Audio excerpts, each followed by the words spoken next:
Welcome, everybody, to the Ideal Pest Management 225 here at Daytona Speedway. As we take a look at our race info, we have 90 laps here, 225 miles at Daytona Motor Speedway. Should be a very exciting race. We look forward to all the action that we are going to endure today.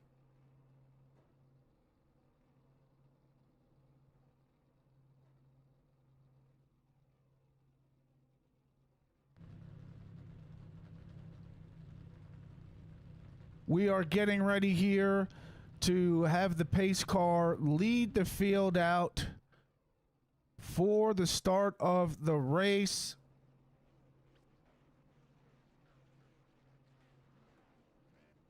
As we go ahead and look at your starting grid, row number 1 is going to be Gary May and Chris Romano.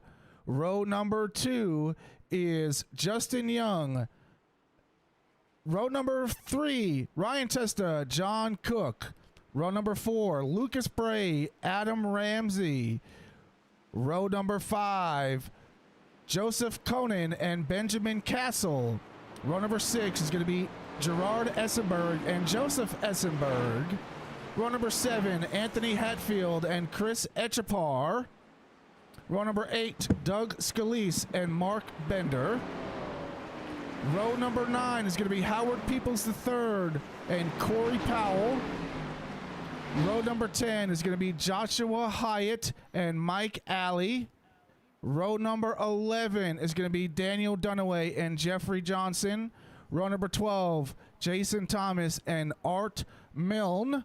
Row number 13 is Isaac Michael. He is the shotgun, and we are now joined by the ever so talented Emmett Crow. Emmett, how you doing, sir? I'm doing just fine. Ready to get this season started, Joe. And sorry I was a little late. I got my schedule mixed up. I didn't know if it was at 8 or 9. So sorry I'm a little late, but I'm here now. Hey, listen, even the best run a little bit late. But we're here nonetheless. 90 action-packed laps here in the Ideal Pest Management 225 here at Daytona International Speedway. It should be exciting. If it's anything like the recruitment race we had last week, we are in for a show here. Yeah, that's exactly right. We are in for a show. I can't wait to get this race started. I'm amped up. It's Daytona. Man, let's get it on. Let's get it on indeed as the pace car is off and the green flag is out. Ideal Pest Management 225. Justin Young out in front, followed very closely by Ryan Testa with Chris Romano on his outside. Looks like we did have somebody start from the pits here. Maybe that's a strategy thing, maybe not. We will see how the race plays out.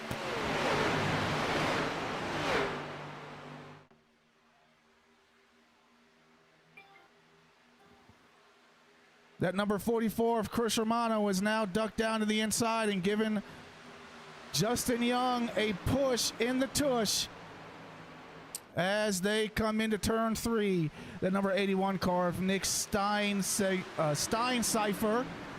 as they look to gain a little bit of space in between the rest of the field.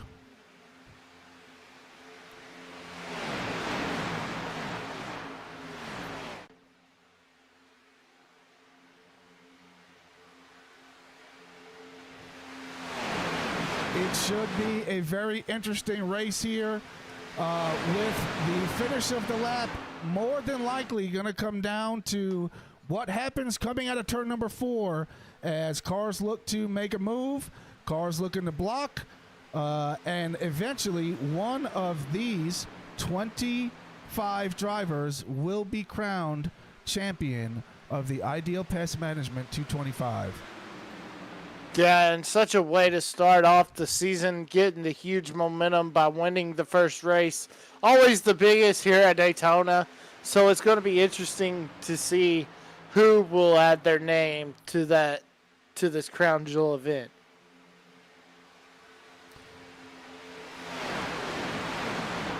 90 laps here as we are on lap number 3.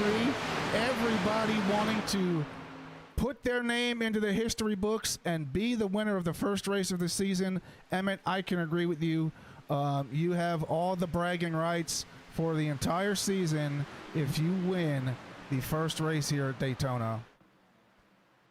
Yeah, you definitely have all the bragging rights, and it's just a special occasion, just a huge win. No matter if you're in a truck, no matter if you're in, the O'Reilly Series or ARCA, or I mean even the 500. It's just so special to win here at Daytona.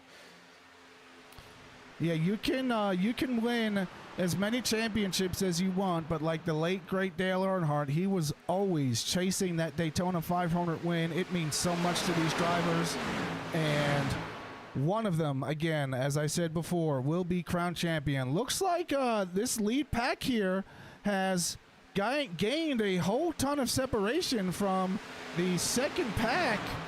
That could play a big factor here as we are not having any stage breaks. It will be all green flag pit stops. The only variable that we might have here is cautions. Yeah, and I don't mind. Joe, do you mind sharing your screen? Because I'm in the... I couldn't get into the session, so thank you. I appreciate it. There we go. Oh man, look at the Terry Labonte throwback scheme. Yeah, hey, when I tell you there were some real good throwback schemes at Darlington yesterday. Oh yes. Just wish the race would have been better. Yeah, I agree. I agree. As we have 9 drivers with that number 10 right there of Joseph Essenberg, kin to Jared Essenberg in the number 11 position, as they've made some serious separation here. Well, I was just going to give you a nugget on, I heard the name Art Milne. And Art, actually, he does pirate reenactments up in New Brunswick, Canada. There's Art. I actually have ran with him in a couple other leagues, so glad to see my Canadian friend, Mr. Art Milne, in this series as well. Canada is obviously the neighbor to the north here. We are always thankful for our relationship with our Canadian friends, as they have invented poutine, which is, if you've never had poutine, it's a really, really yummy dish. It involves French fries and cheese and gravy, and man, just talking about it gets me hungry.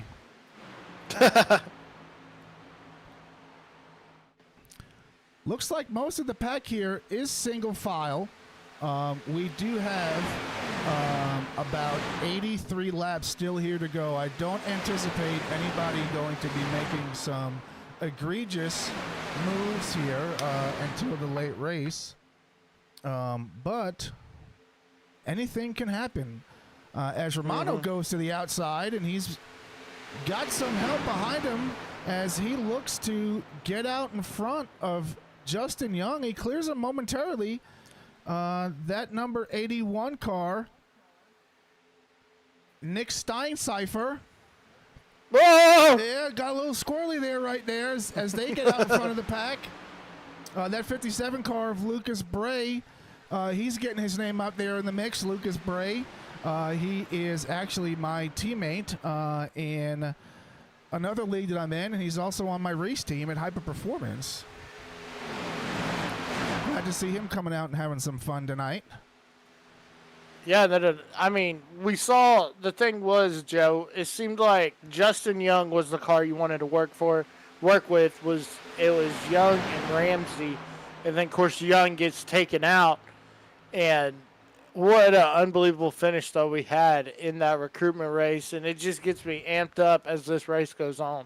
Yeah, you can never know what to expect or what's going to happen here at any of these races, but Daytona is absolutely something that you just cannot predict. I mean, you can have a driver that starts on the pole and ends up finishing in the back of the pack, and you can have the guy that starts, in this case, 25th and ends up winning the race. So interesting. We got some really fast drivers out here. Looks like, as it stands, Howard Peoples has the fastest lap of the race so far with a 48.07. As Howard Peoples sits in 21st, he's down 4 positions since the start of this race. We have Adam Ramsey, who is up 5 positions since the start of the race. Oh, and he goes right into the wall just a little bit right there. You get a little bit too much speed, and you try to oversteer. You get tight, and it just wants to snap loose on you. Yeah, and then the interesting thing also, Joe, is, we saw in the recruitment races, we saw Ramsey and Young working all the time together, and they have yet to lock up to get together, to work together. So that's kind of an interesting little tidbit for sure. Yeah, and I do believe, let's see here. Let me go and pull up the stat sheet. I do believe they are teammates.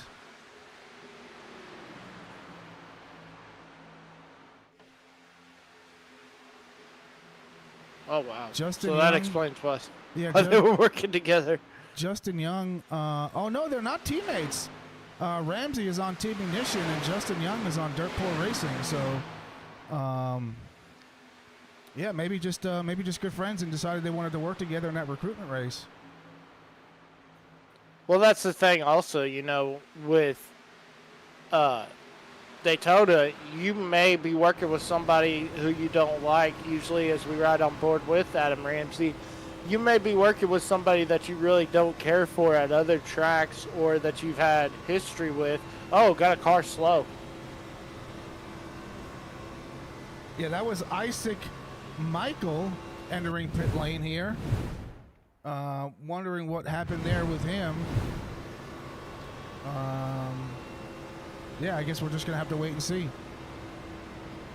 Yeah, it might be just coming in maybe for fuel or something, trying to get something to make his car better. But I tell you that this first group has broken way away from that second pack. Oh my gosh.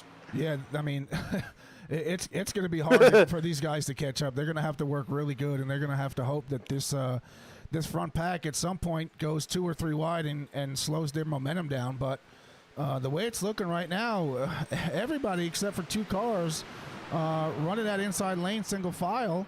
The number 77 car of John Cook and the number 92 car, I believe. Let's see if we can find where he is. I don't see him on the list. He might be running a different number than what he's showing right here. Well, wasn't Chris Romano the one that won that recruitment race, I believe? 72, 81. That's Corey Powell. Oh, wow. So the 92, he's a lap down up in that lead pack. Well. Stranger things have happened. Yeah. But the thing is, with this being such a short race, you get a lap down or 2. Yes, there could be the caution. And, you could very well get back on the lead lap, but, early on, if these guys keep getting spread out like they are, then your race might be over before it starts. Yeah, you are correct there. You have this pack that's just way out in front. You got, 10, 15 cars that are running wide open because it looks like we have about 12 in this front pack, which means we're going to have 13 in that second pack, all running wide open. It's going to take us some serious mistakes in that lead pack for them to be able to catch up. But as we look here at the gearbox of Chris Romano, Justin Young right up on his bumper here, looking like they are maybe just going to ride it out. We did see some gripping and ripping there, some shaking up here as some of these guys went and made some passes and made some moves there to get out in front. Some of these guys are going to be looking to save fuel. Should be at least one, maybe two green flag pit stops with tires and fuel absolutely playing a big factor here in this race. Yeah, but the good thing is, you know, with these O'Reilly cars is, oh my gosh, that front group's going to catch the back group. But the thing is with these O'Reilly cars is they're not as much, you know, fuel's not used as. We got a oh, there they go! Well, I saw it coming. that 81 car just got sucked around. And that is going to bring out our first caution of the night here. Let's see if we can go back and take a look at what happened.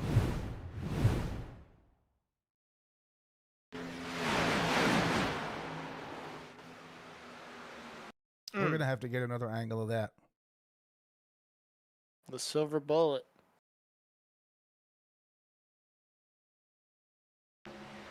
Looks like he just thought he was clear and... Yeah, Nick Steincypher coming out of the pits there just didn't get up to speed and stayed in the middle of the track, and everybody just having to do what they could to avoid him. Few of them not so lucky here. Let's see who was involved in that.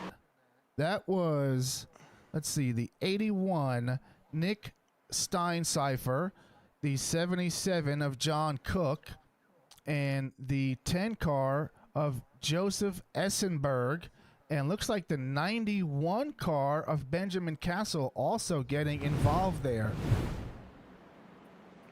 Well, so what that was when I looked at that, I know what Steincypher was thinking. He thought he could run right there in the middle bottom lane, since the leaders were up on the outside. But yeah, the 91, I guess he didn't know that he was there, or, you know, didn't make the miscommunication, and just plowed to the back of him. But yeah, it was Steincypher's part, yes, but also, I mean, the 91 could have moved up just a hair, but who knows, Joe? Hey, so as we have everybody coming down pit road, we're going to take a quick second and have a word from our sponsor, Ideal Pest Management. Your peace disrupted. Unwanted guests making themselves at home. But liberation is just a call away. When Ideal Pest Management arrives, the transformation begins. Award-winning expertise, 5-star service, your space reclaimed, your ideal life restored. Because every home deserves to be pest-free. Ideal Pest Management, where your peace of mind is our mission. Ideal Pest Management, serving the upstate New York area. They are a 5-star local pest control company. They provide dependable residential and commercial pest control services with effective treatments, honest service, and commitment to keeping your property pest-free year-round. You can visit them on the web at www.idealpests.com. You can contact them directly at area code 518-774-8817.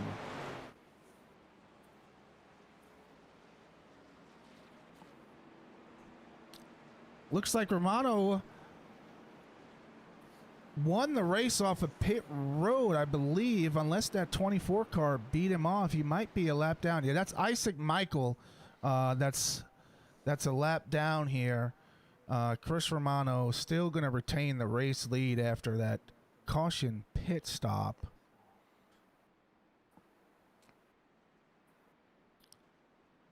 Let's go ahead and grab Chris Romano for an interview. Chris Romano, this is Front Row Joe and Emma Crow in the booth. You got a copy?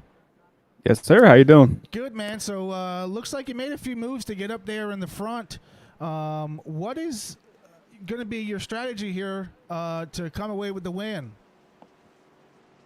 Just try and keep the guys behind me. I think that's the best strategy. But yeah, just try to keep it clean. That first part of the race was pretty good. We stayed single file pretty much the whole way. I just was trying to get ahead of the 20 so I could lead a lap, but then I ended up staying there. So, but these tracks, you don't really know how it's going to go. So just I think I'd rather be up front, try and be in front of the mess, and see how it plays out. Well, Chris, we wish you best of luck in the rest of the race, and we're going to let you get back to your teammate, Lucas Bray. Great, thank you. Lights on the pace car are off. We will be going green just momentarily. A few cars getting caught up in that wreck. I can say I wish we didn't have any more, but you know what? If we didn't have wrecks, we wouldn't have racing. And, you know, anything can happen here at Daytona International Speedway. So, Yeah, and thankfully we didn't have any Daytona-style wrecks where somebody would lift off and go to the moon. oh, man. Like taking off like a rocket ship. Yeah.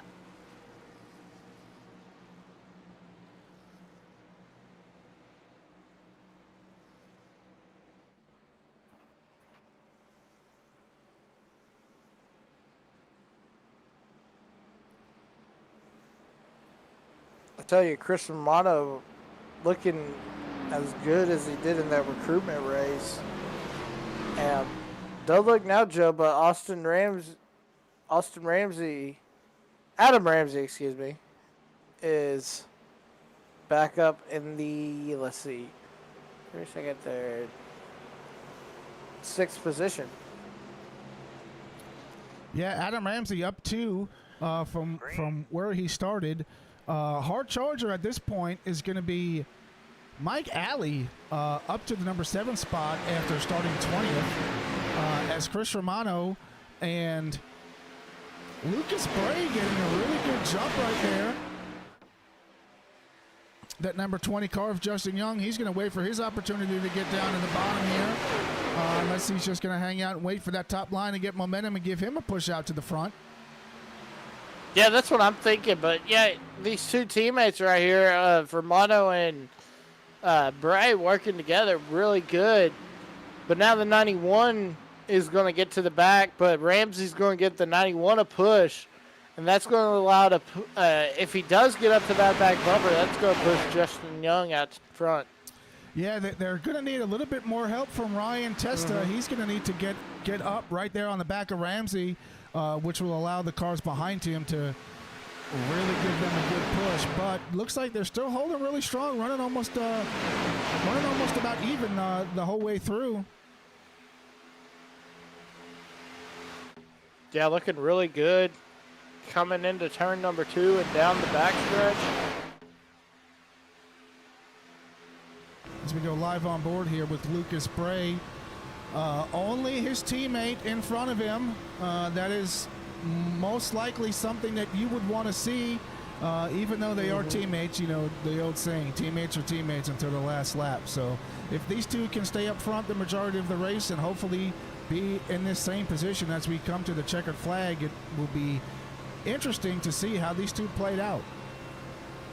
Yeah, it'll be interesting for sure. And Lucas Bray doing a great job just keeping that Tide car at bay. But now Justin Young, the top line just hasn't come into play yet, Joe. Yeah, and that's a little unfortunate, as you know.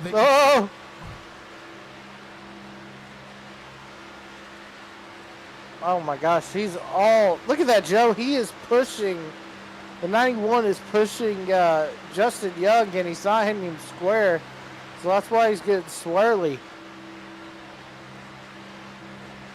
Yeah, give me just a second here. I just noticed that my overlay was not showing on OBS. So I am going to see if I can work some magic here.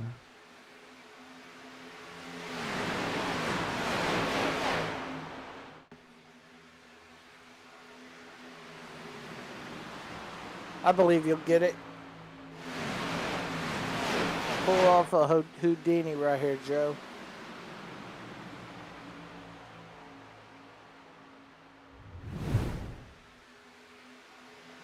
Come on.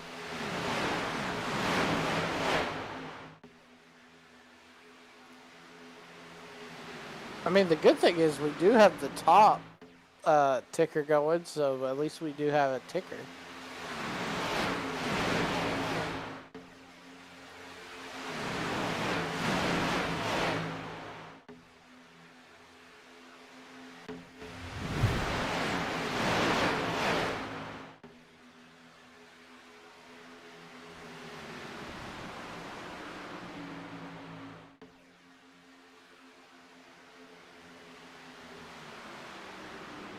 We're going to try and do this real quick.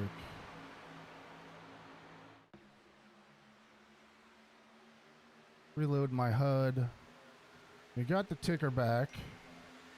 Hey, there's the overlay. Yeah, but unfortunately it's still not showing on the stream, so...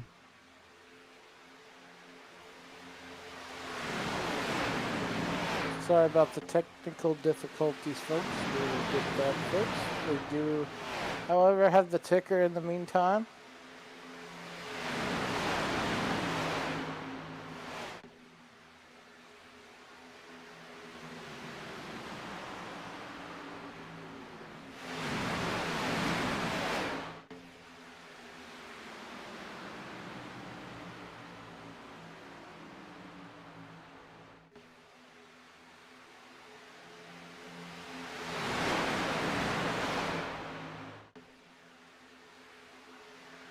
I do not want to have to restart this program.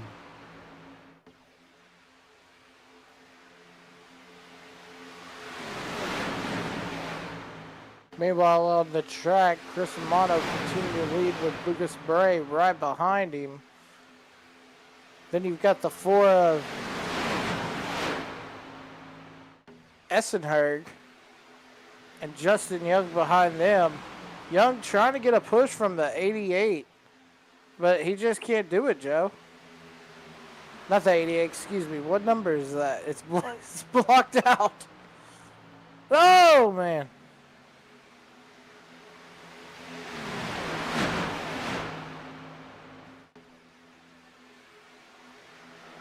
Oh, there they go. Big wreck coming down into the tri-oval.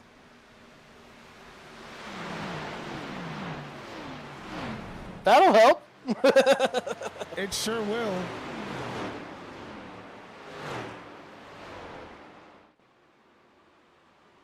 Second caution of the day coming out. And it looks like we're back. Let's see. Hallelujah. Chris Etchapar right there getting involved in that wreck.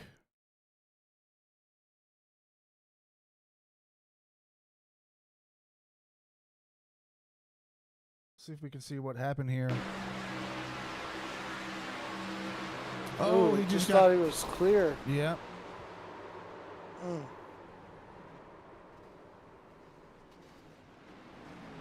No bueno. Wow, and look at the guys just swerved to miss him, because that could have been monumental and could have ended their race. Because do these guys get a fast repair? I can't remember. I do believe they're going to have a fast repair. That's good. If I remember correctly.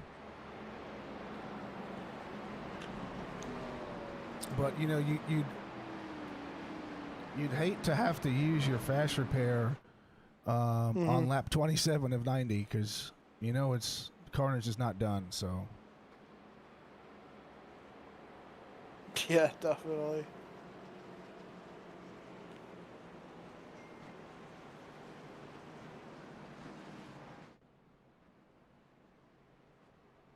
Looks like everyone's going to pit, though.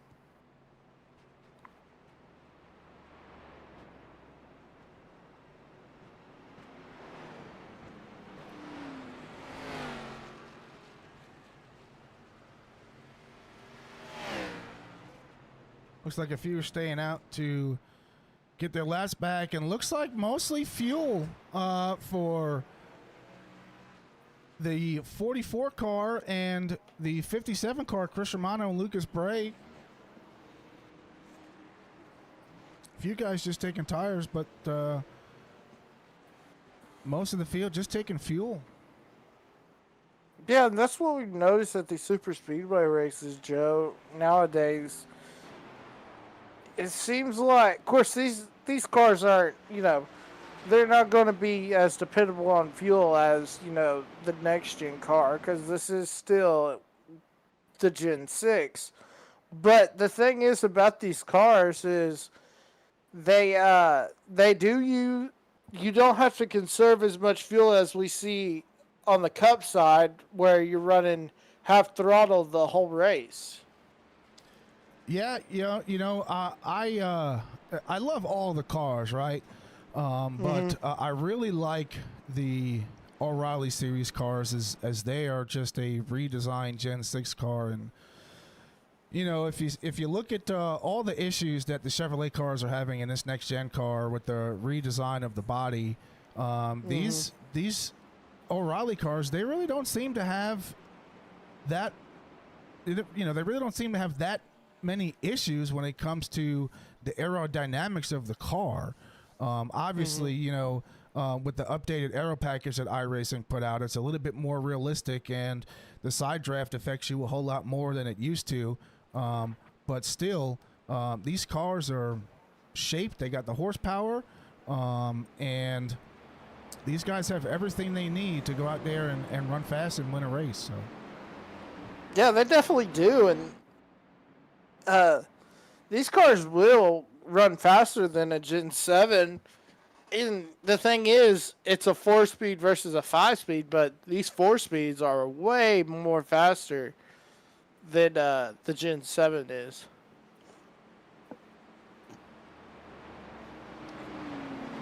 And we have a new race leader for the moment, Benjamin Castle out front, Jeffrey Johnson to his outside, in that Reese's Chevrolet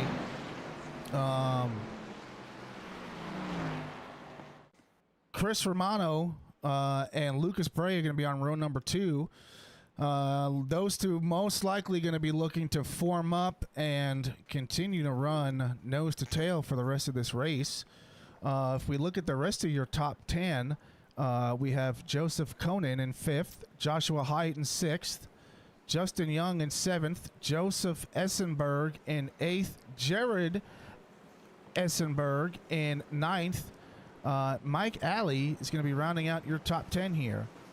And your buddy Art Milne right there just outside the top 10. He's up 13 spots since the start of this race. So he started 24th, now up to P11. Curious to see how some of these new names to the league are going to make an impact. Yeah, the thing about racing with Art's real fast. He's a good driver. Like I said, ran with him a couple times.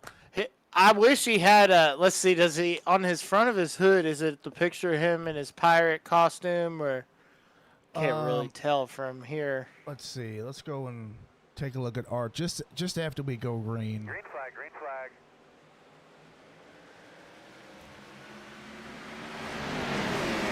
Benjamin Castle shooting out and putting a car length between him and Chris Romano. Lucas Bray giving him a real good push. That high line looks like they might have some momentum coming out of the turn here.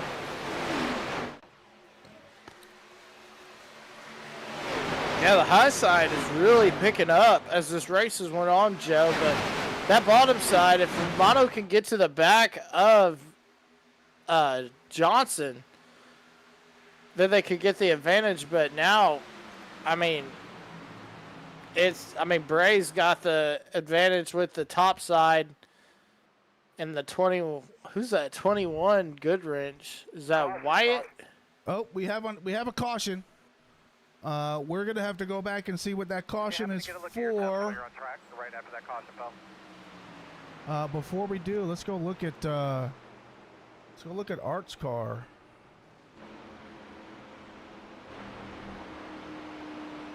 The Port City. Yep, there he is. Yep. Oh, yeah. So it was funny. We were trying to decide if it was a Little League team or what. And then Art tapped in the chat. That's when he told us that it was, they do pirate reenactment. So something kind of cool that we don't have.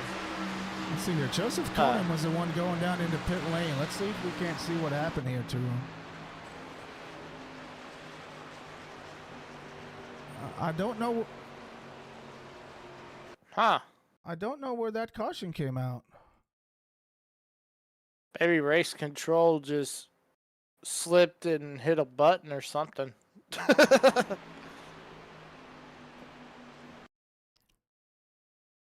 See if we can back it all the way up. Put it in reverse, Terry.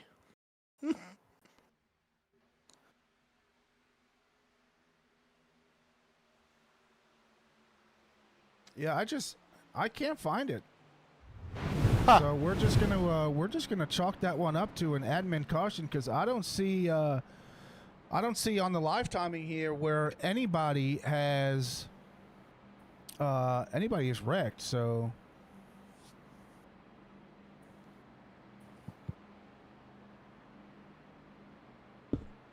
as we look at Jeffrey Johnson here, he's up 21 spots. Jeffrey Johnson starting in 22nd, now up to the front.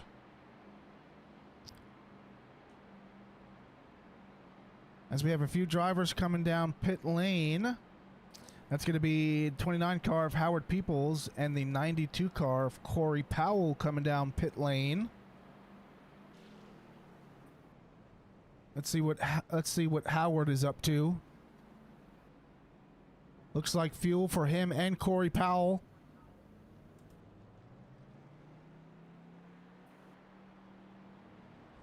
Also have Anthony Hatfield in pit lane.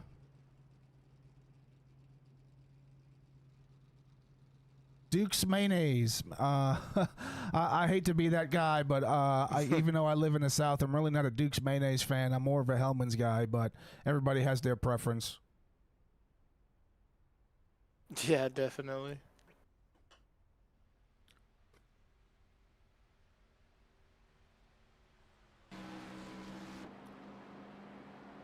And I'm more of a squeeze guy than a jar guy. Third caution of the night.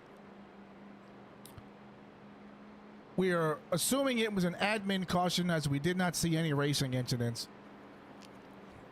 But nevertheless, we are under caution here.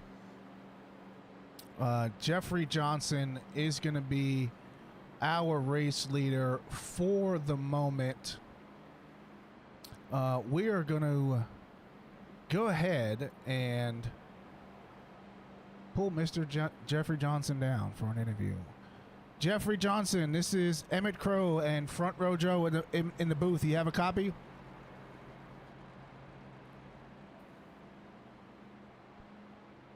Mr. Jeff, you got a copy?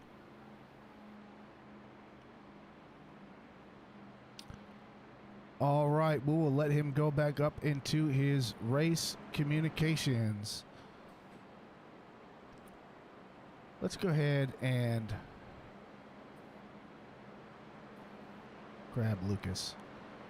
Lucas Bray, Front Row Joe, and Emma Crow in the booth. You got a copy? How you doing, Joe? Good, man. So you and Chris Romano, your teammate, running really good when you both got hooked up out in front here. Is that kind of going to be your strategy, working with your teammate for the majority of the race? If possible, but we're under the agreement you just go where you go. If the run comes to you and you can't help the other guy out, so be it. But I have to say it's all of these EPI setups I've been running.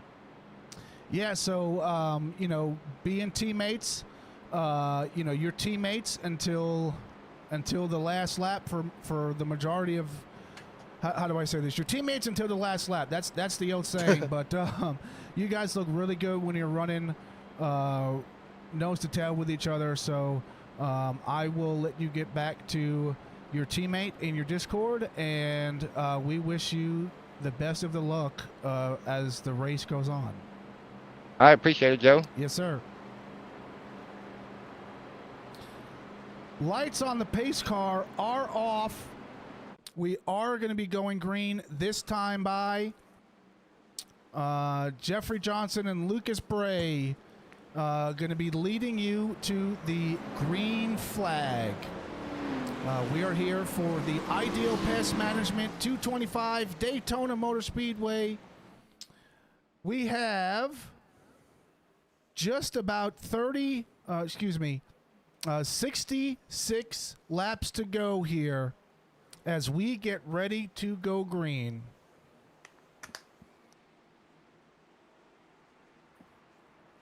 Green flag. Jeffrey Jeffrey Johnson. Yeah, he rocketed right. Yeah. Yeah, that was a little close, but he's in the zone.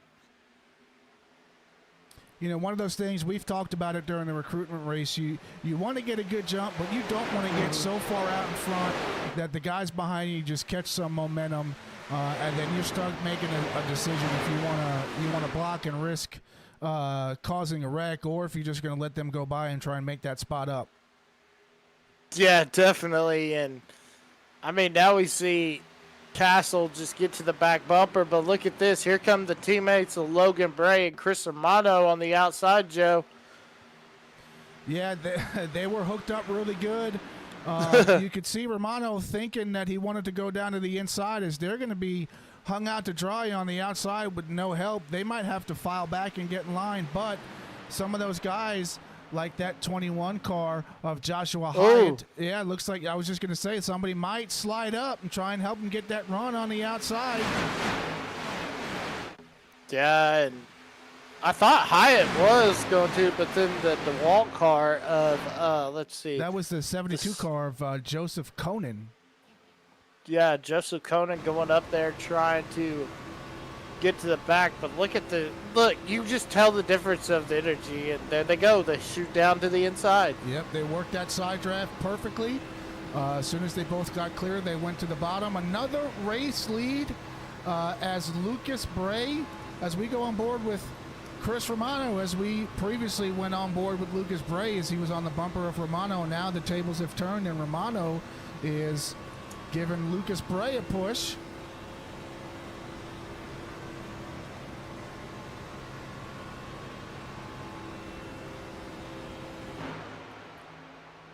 Yeah, definitely giving him a push. As we see all those cars just packed beautifully.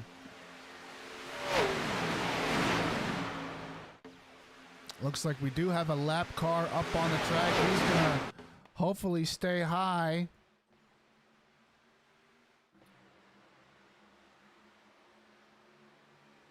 And let everybody go by and not risk causing a caution. Mm-hmm.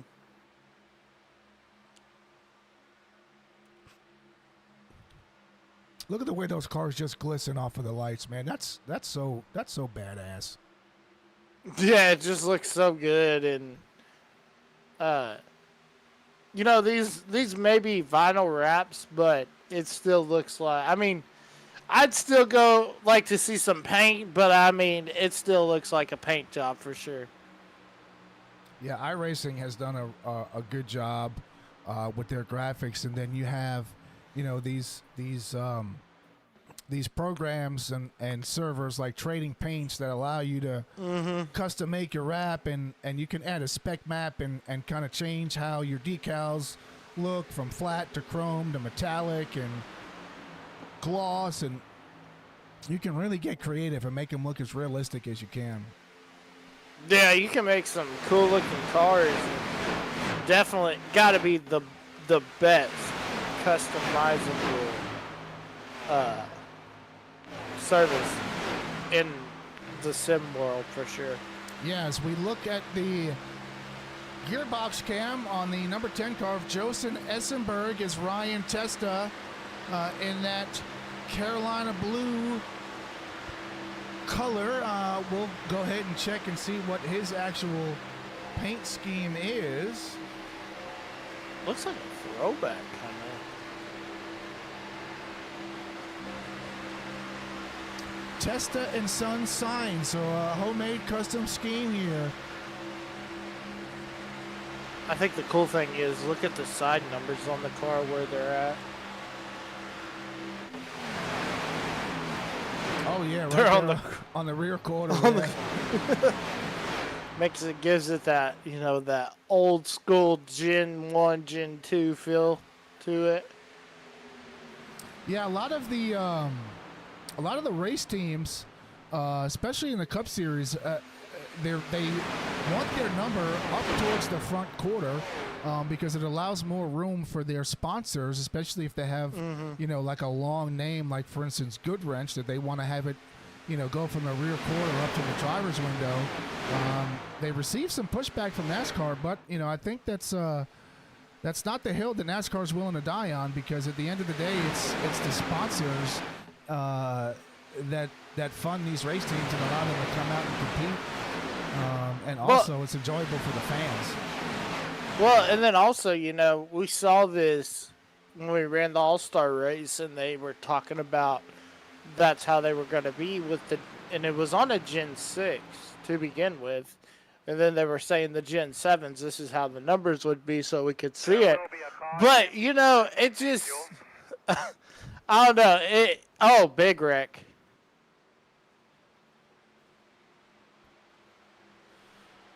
That's going to bring out a caution. Looks like Benjamin Castle involved in that wreck. Let's see if we can't go back and see what happened here. Little rewind. Justin Young. Wow. Looks like he was involved in that.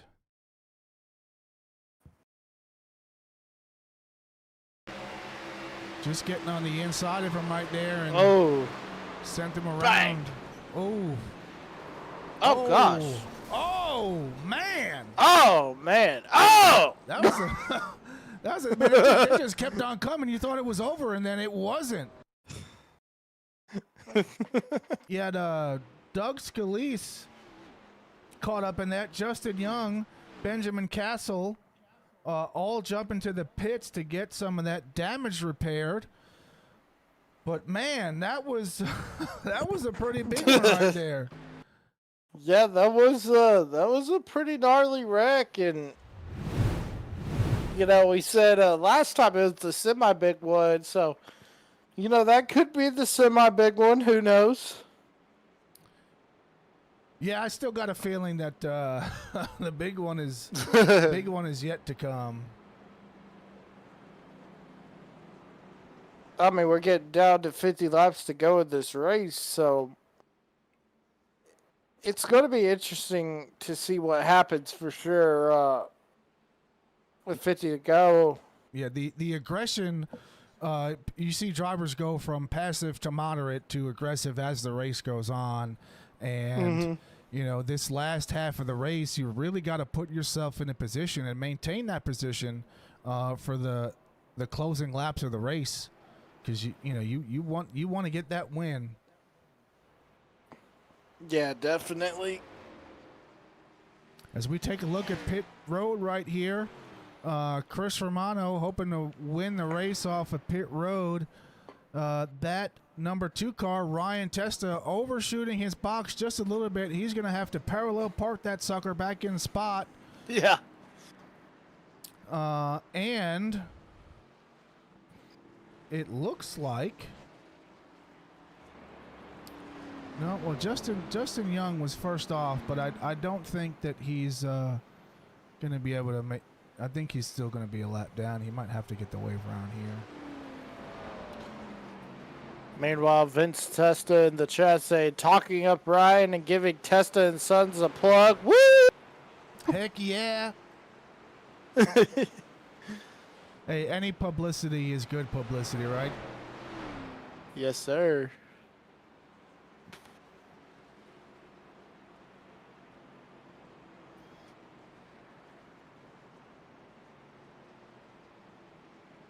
Thank all our viewers for tuning in. Yeah, we're building, right? But racing is exciting. And our race fans, especially the iRacing community, they like to watch racing. So, and you would never think that streaming, that people would watch you play video games or stream video games, but it's entertainment, right? And Right. any opportunity I get to take my mind off of what I got going on and just hang out, I'm gonna take it. So.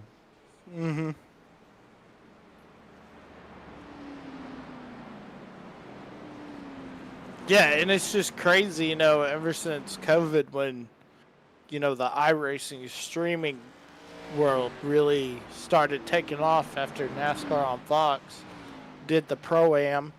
And then people were like, oh, people do this each and every week?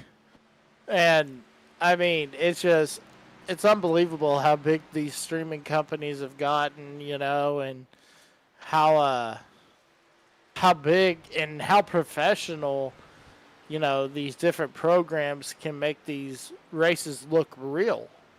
Yeah, if you look at some of these other bigger companies out there, they have a phenomenal setup. If you've watched any of the Road to Pro races, you'd know exactly what I'm talking about.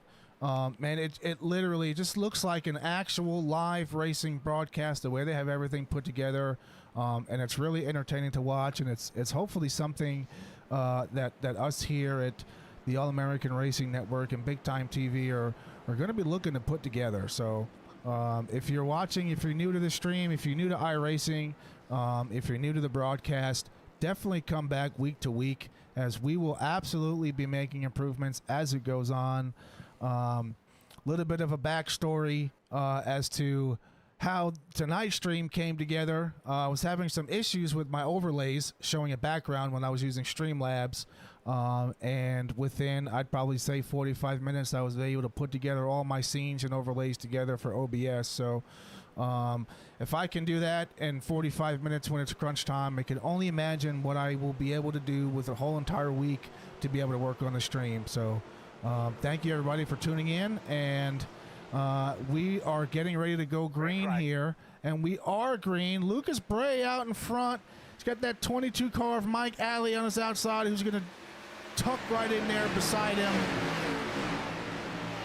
Joseph Essenberg going to be in that third spot. Jeffrey Johnson still on that inside in that beautiful number 7 Reese's Cup car. And I just want to add, Joe, I think I'd rather watch an AARN race more than a actual NASCAR, iRacing event.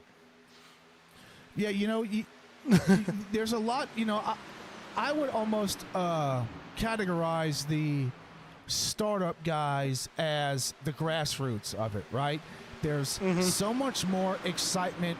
There's so much more bragging rights in the grassroots community because it's not necessarily at the big time yet. Obviously, it's great, to be in the big times and to get all those races. But, when you're just starting out, man, I mean, you got some guys that are out there that are really grinding, that are really trying to make a name for themselves. And there's probably some things that they can do that are better than a big-time network. So I'm glad to be a part of the All-American Racing Network. Excuse me. And I'm really looking forward to see what we're going to be able to have in store here as these weeks progression, these seasons come towards us. Yeah, and I'm honored to also be able to work with you and be in this new league and network, and it's just awesome. No matter where I'm at, I just love working with getting to know these drivers.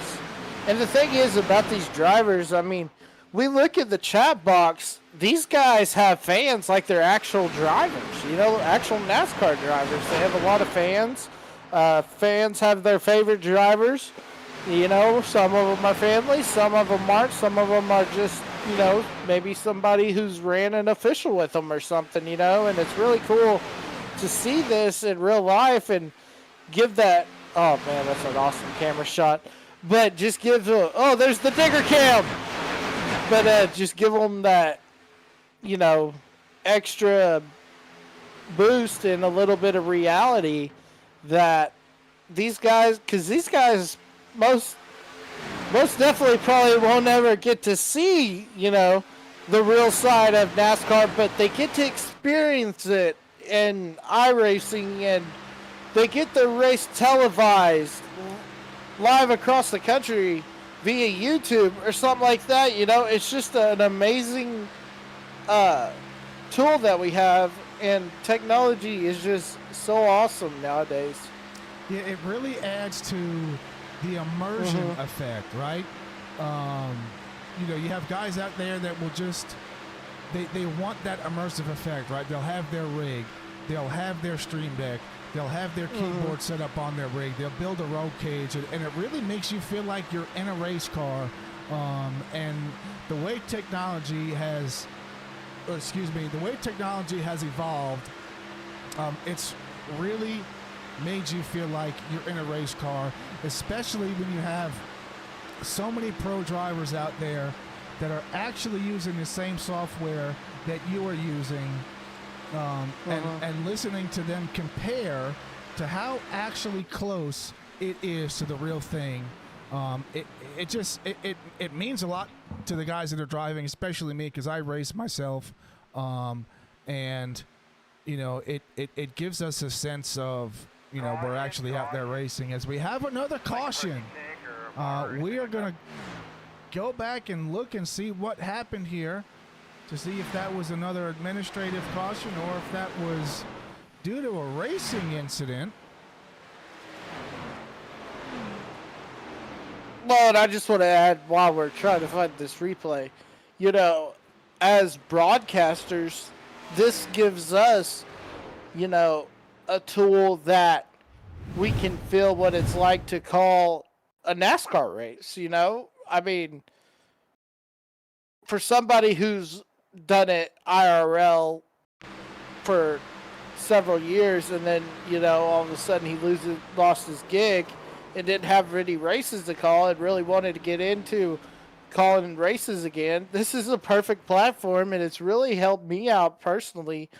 And a lot of these guys get started calling and producing, and you never know, that call could come that they could go do it in real life. Yeah, you're absolutely correct. As we go ahead and take a look at this replay, we have the 72 car Joseph.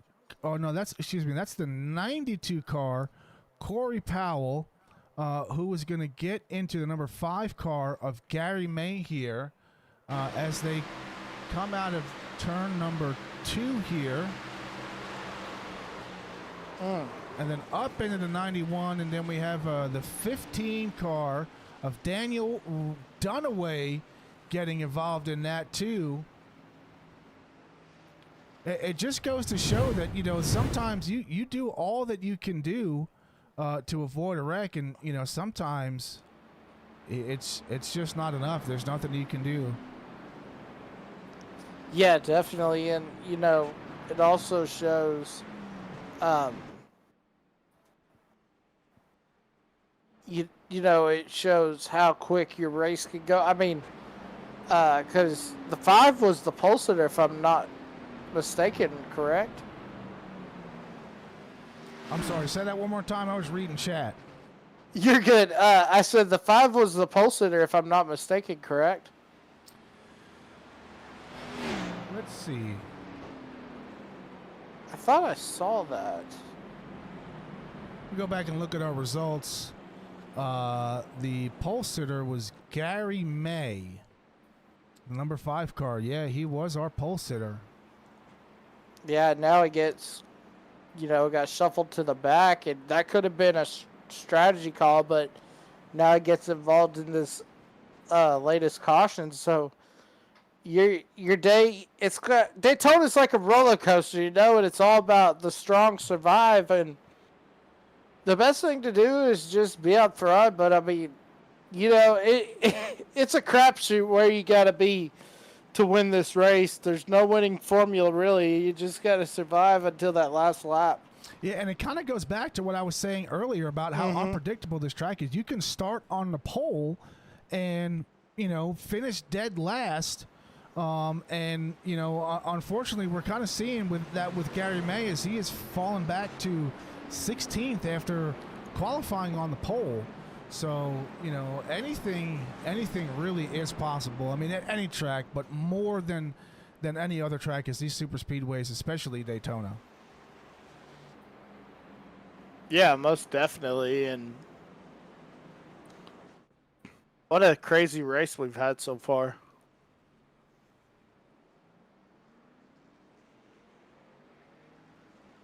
With our 5th caution of the night coming on lap 49, 4 of them we know of were racing incidents. The 5th one's kind of up in the air. That's kind of like a toss-up, but 49 laps to go here. It really is going to be one of those only the strong survive. Can these guys stay out of trouble? Because it's just as dangerous up in the front as it is in the middle towards the rear of the field. Because when you're running up front, you have a chance to win the race. And then, as we start to talk about late race, final lap, coming out of turn 4, you have 5 or 6 cars that are trying to make a move on each other. One turns one, we get a big wreck, and the guy who's sitting in 10th or 11th spot goes down to the apron or goes to the high side and rockets past all of them, and then he's the one that wins the race. So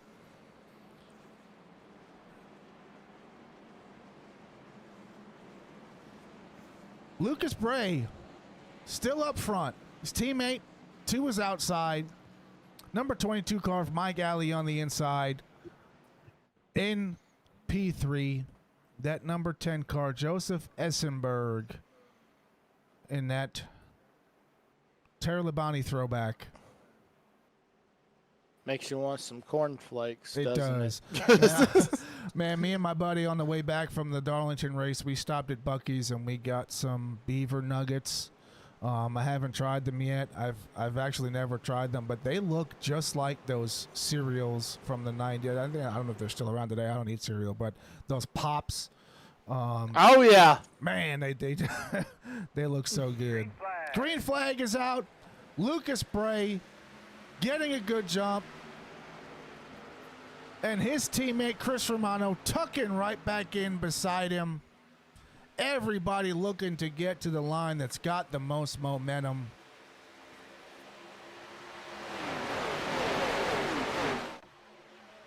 Yeah, gotta love Buc-ee's. My wife likes the white cheddar beaver nuggets. Oh, well, we're planning on going back down there for the fall race. We'll see if we're able to make it. If we do, that's definitely going to be our race day tradition. So, Yeah, you can't beat a 44-ounce drink for, what is it, 79 cents? Yeah, No, a 32. Yeah. Man, I got the root beer yesterday. Man, that was like a sweet sensation. Yeah, because it's made out of pure cane sugar. Yeah. I love Buc-ee's. We got one down by Texas Motor Speedway that we usually stop at.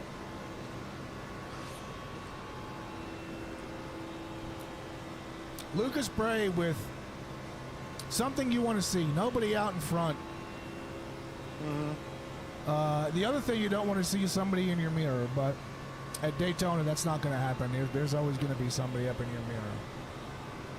Good thing is he's got his teammate Chris Romano right behind him, so if there's anybody you want to see in your bumper, it's going to be your teammate. Unless it's the final lap and your teammate's getting a run and coming around the outside of you, and you have to think, how bad do I want to win this race, and is it willing to ruin my relationship with my teammate? Being that I know Lucas Bray personally, I can tell you if that does come down and that is actually what happens, he is an excellent teammate. And, with it being a long season, putting a decent amount of championship points on the board is, to me, more important than winning a race. So, Yeah, most definitely. and we have some chatter in the chat. Denise Finice, 374, rooting on the 10 and the 72 of Joseph Conan, and Joseph Essenberg, the 10 and the 72, the two Joes. That will be adding 3 Joes if you count Flubber Joe.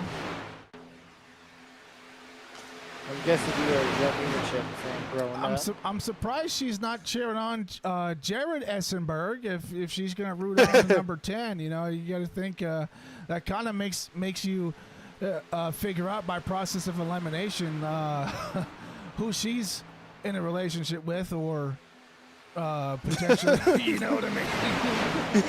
Yeah. Oh, man. Chris Romano. Romano getting a little squirrely there with Justin Young giving him a big push as he tries to get out of his way and get down the bottom behind his teammate. You know, you said chatter. We got a little Romano up here. Let's see.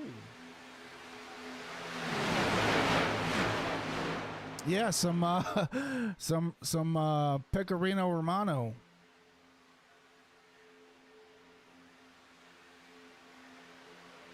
Let's go on Oh, board big here with- push. Let's go on board here with Justin Young. Yeah, all Romano's doing is just pushing Bray out, getting him away from this field. But look at the run Justin Young got off the high side, Joe. Yeah, he's got some momentum behind him. You would almost think he's going to hope to get clear of that number 10 car of Joseph Essenberg, but with the momentum that the high side's gone, and Romano looks like he was going to try and send it 3 wide there for a moment as Lucas Bray goes up and kind of shuts down that run Justin was getting. Oh, and we got a wreck! Oh, there you go. We've got a wreck! Caution is out! How you doing in there, kid? What's that?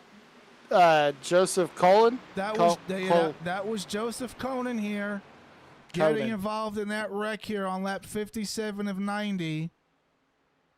Yeah, it looked like he just got down to the apron and then just tried to come back on the track. Took a little bit further. There it is. Oh, he got pushed. Yep. You got to hit square. Let's see. Let's go back and look at it from the far chase. And so he's got the 81 of Nick Steinseifer or Steinseifer. Just pushes him.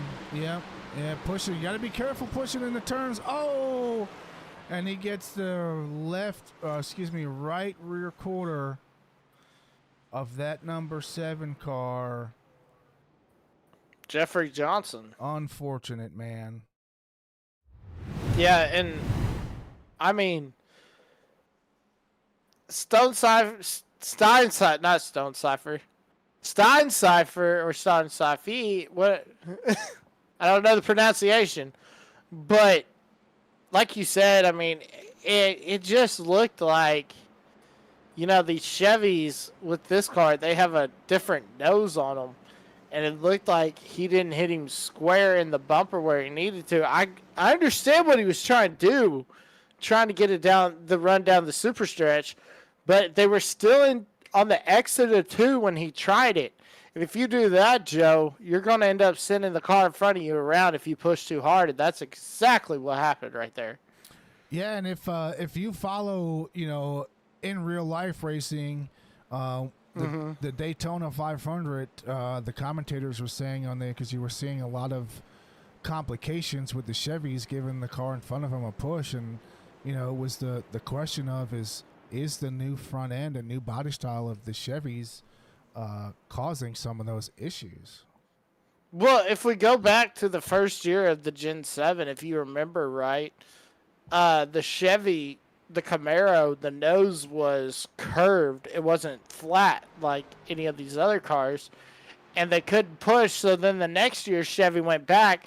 And they're like, okay. So they made the nose a little bit flatter, and that was great. But then they canceled they discontinued the Camaro. So they were like, what are we going to call this thing?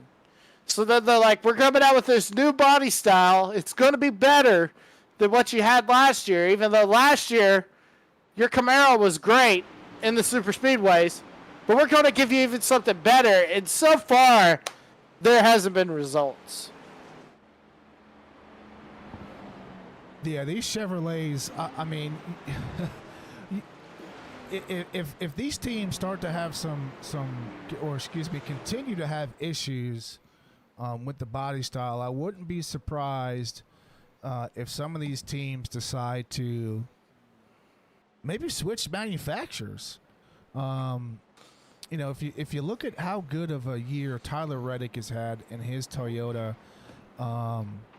and the other Toyotas and Fords as well, they seem to not be having that many issues when it comes to the aerodynamics and handling of the cars. Because I was at when I was at Darlington listening to Kyle Larson's radio. Oh! What in the heck just happened there? I have no idea. That looked like Mark Martin at Talladega when he went to go warm up his tires, and he went, and that car just shot into the wall. Oh, he got down on the apron trying to bounce the tires, and what he did, you gotta watch about this apron because it's slicker than Alsnot for sure. Well, from what it looks like, and I'm just speculating, I don't know what was going on inside of Mark Bender's cockpit, but it almost looks like he had a connection issue with his wheel, because he's just straight up into the wall and straight down.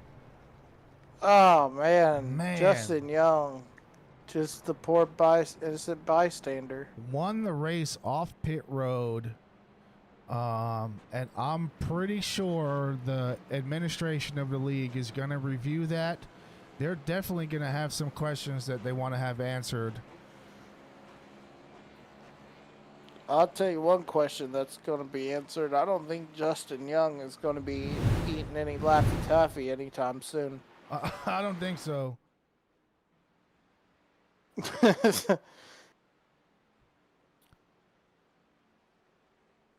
One of those here today, gone tomorrow type of things. 33 just, he was like, here's your joke on your Laffy Taffy wrapper.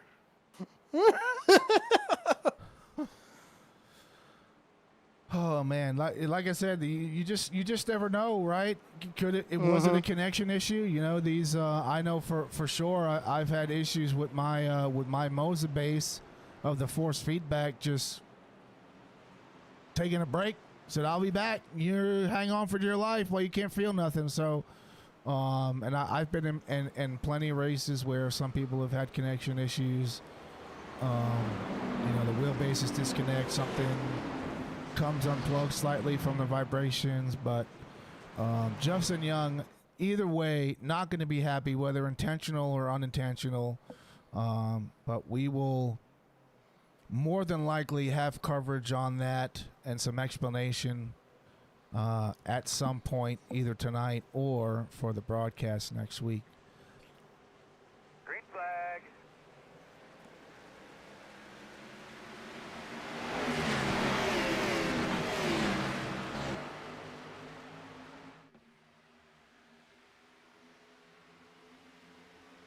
But Chris Romano's going to get a great restart. He'll take the lead going into 2. Romano on the bottom along with his teammate Logan Bray. Alan Ramsey up to the top. Adam Ramsey, up on the top side by himself. Now he's got some help from the 29 machine of Peoples. Peoples now going to shoot to the inside, trying to get the run with Bray. Now Art Milne, the Canadian, he'll shoot up there with Ramsey. They just don't have enough momentum, though, to catch up to Romano and Bray on the bottom side. Now coming down into the tri-oval. Romano hits the line. 29 laps to go for Chris Romano. Logan Bray sitting right there. When will he make his move? Got to be patient right here is the key to win here at Daytona. Now Peoples goes up high.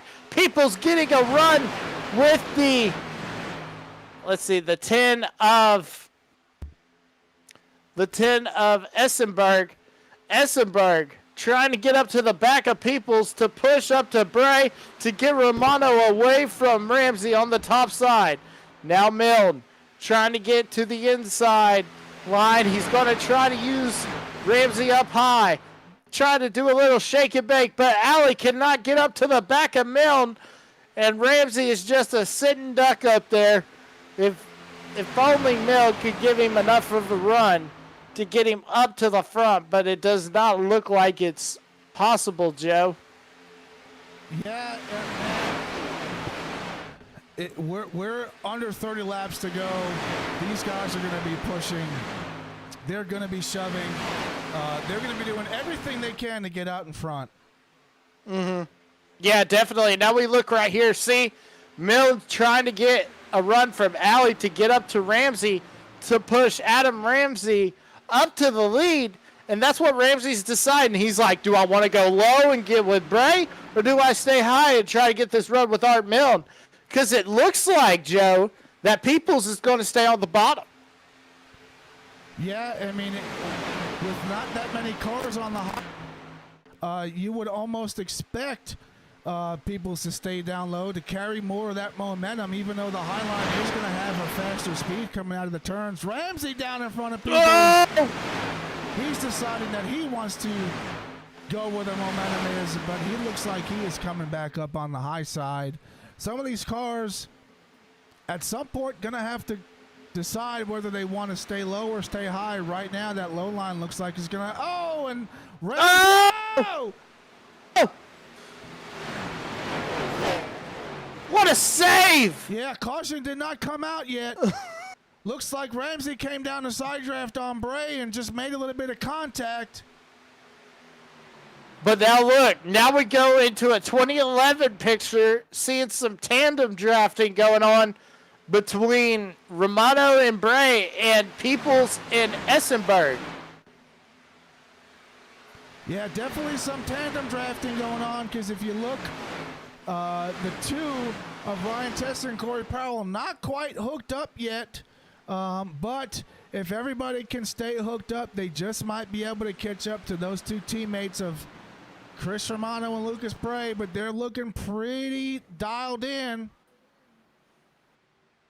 Yeah, they're looking really good, but look at this. Howard Peoples, he's in the chat. He said, sweet, wow, that was close, but now he's looking for a chance to win right here. If he could just get a help from Essenberg to get up there to battle alongside of Chris Romano and Logan Bray. Yeah, this top four, they've got some separation between Testa and Powell, with them having four cars and Testa and Powell only being a duo. If they can stay hooked up and keep the other two out of their draft, it just might be a foursome here. Oh my gosh! Did you see the push that Bray just gave? Yep. That could have got Romano way loose. Of course, Romano looked like he might have been dragging the brake right there to get the push from his teammate Logan Bray. Bray with the switchback right there on Howard Peoples. That's definitely gonna. That was the sweet move, man. Wow. Yeah. Yeah, these four. If Peoples and Essenberg are smart, they might want to just stay in line here and gain as much separation as they can from Testa and Powell, because I'd rather race against three other drivers than five other drivers. But it looks like Testa and Powell have caught that draft. They're back in the mix. Yeah, Testa and Powell. I mean, and that's the thing. That's what I was thinking. If they push, like, you know, like I was saying, the tandem drafting, but this ain't going to help them being side by side and switching spots. Yeah, the good thing for them, they've got such a big gap They've got a 5-second gap on the pack that's behind them. So it looks like it's just going to be these top 6 drivers for the remainder of the race. Less a caution for an exciting finish here as we have 23 laps to go here at the Ideal Pest Management 225 at Daytona International Speedway for the All-American Racing Network O'Reilly Series League. Yeah, what a opening race to have for the All-American Racing Network. On the All-American Racing Network, as we see Allie's taking it to the pits. He's done. Yeah, it looks like he's done, Yeah, Joe. He might just be done. Some drivers, Adam Ramsey, looks like these drivers are just out of fast repairs. So they're going to have to sit in the pits, and they're going to have to get that damage repaired. And unfortunately, with only 22 laps to go, that's gonna pretty much end their race. Yeah, going to end the race, but now look at this. Powell was looking to the outside, but now he doesn't have help out there. Testa down on the bottom, leaving his draft partner out to dry, Joe. Yeah, you have to take your opportunities when you get them. Unfortunately there for Essenberg, he just didn't have it. Tried to push when he should have, or zig when he should have zagged, so to speak. Yeah, just doesn't have enough bald eagle power to get up there now. Let's go take a look at his kinfolk. Jared Essenberg as he is a lone wolf out there in front of Gary May. Echapar, Jeffrey Johnson, and Benjamin Castle are the trio that are hoping to catch up to them. But it looks like it's going to be Romano, Bray, Peoples, Joseph Essenberg, Ryan Testa, and Corey Powell with 21 laps to go that are all going to be putting the gloves on and getting ready to duke it out here. As Peoples looks like he wants to try and make a run on the outside, hoping that Essenberg comes behind him. That's not going to happen. Peoples going back down to the inside and following behind Lucas Bray and Chris Romano. Yeah, Howard Peoples has just been looking around, and I think he's just trying to think if he can get the push from Essenberg to get him up to the front. When could they make the move? And it looks like Testa and Corey Powell are going to go with it. Actually, look at this. Testa trying to pass Essenberg, and now Corey Powell goes with him. I don't know why Peoples ducked down low. There was the high side trying to form. There's a lap car. Yep, that's exactly what happened. And it looks like we have Little Rock 1214 saying Hatfield is out. Too much damage. That's unfortunate. That is definitely unfortunate for Anthony Hatfield in that number 18 Toyota. Peoples, he's throwing out some fishing lines right there. Seeing if anybody wants to come with him. Look at this. He got a big run. Oh, he's got help. Yep, he got a big run on Lucas Bray and Essenberg behind him. Oh. They got to be patient and get hooked up. Yeah, because now Testa's going to be able to use. Oh, look at the side draft that he got right there, Joe, coming down out of turn 4. Yeah, he side draft the heck out of Lucas Bray. That's going to frustrate Lucas Bray just a little bit.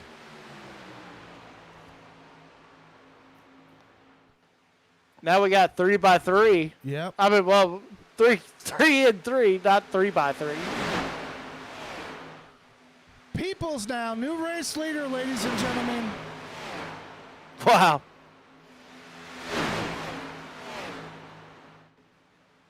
Howard Peoples is in the chat. I don't know how this dude is chatting it up, typing. Oh my gosh, we got cars on the apron. What happened? I do not know. And with all this excitement, I don't think I want to try and go back and look. I want to know how Peoples is racing and typing in the chat. How do you do it, Howard Peoples? How do you do it?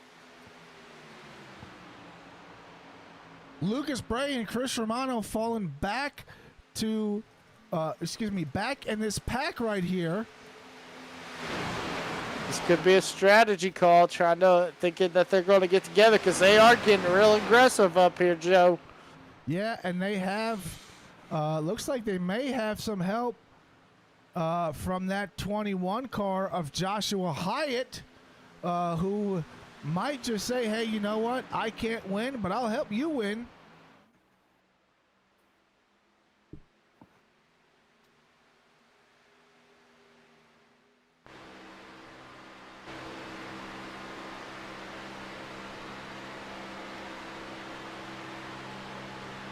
Joseph Essenberg right up on that bumper of Howard Peoples here as they come to the exit of the front stretch and enter into turn number 1. Yeah, look at Essenberg just hanging right there. But then look, here comes Corey Powell trying to get to the outside, Joe. Yeah, these drivers are going to be given all they can give here. 16 laps to go. It's anybody's race at this point. These 6 drivers are going to be looking for their opportunity to get hooked up and make that run. I'm extremely excited to see how this race is going to play out. Yeah, I'm on the edge of my seat. And sorry if I got a little too excited there, folks, and I was able to turn the mic down just a hair. But the thing is, look right. Oh man, that could have been monumental. Car coming off pit road. I couldn't tell who it was. But I mean, Howard Peoples is doing a great job. He's doing what he has to do. He's not getting too far out, but he is getting far out in that clean air, just enough to keep Essenberg at bay. Yeah, Essenberg, he's got to play his cards right. If he wants to try and make a move for the win here, he's absolutely going to have to try and corral that number 92 of Corey Powell and hope that Corey doesn't get a run. And hopefully... they're coming into pit. Oh, they're probably out of fuel. They're probably out of fuel. I wonder what kind of... Wow, yeah, I wonder what kind of fuel situation Essenberg and Peoples are in, with Lucas Bray and Chris Romano having to come down for fuel. Well, Howard Peoples just said that his phone is strapped to the bar, baby. So that's how he's able to talk to us in the chat. Wow. Lucas Bray and Chris Romano coming off of pit road as they came down for fuel. I wonder what kind of fuel situation Howard Peoples and Joseph Essenberg and the rest of the field, Corey Powell, Ryan Testa are in. Somebody just blew him harder, it sounded like.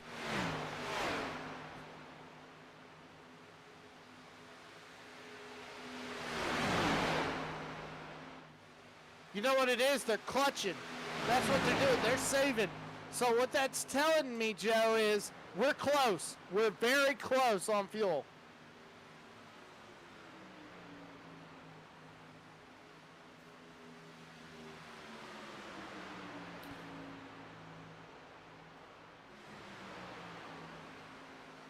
All right, what did I do here? I hit something. I think you turned on the stints. That's okay. I did. There we go.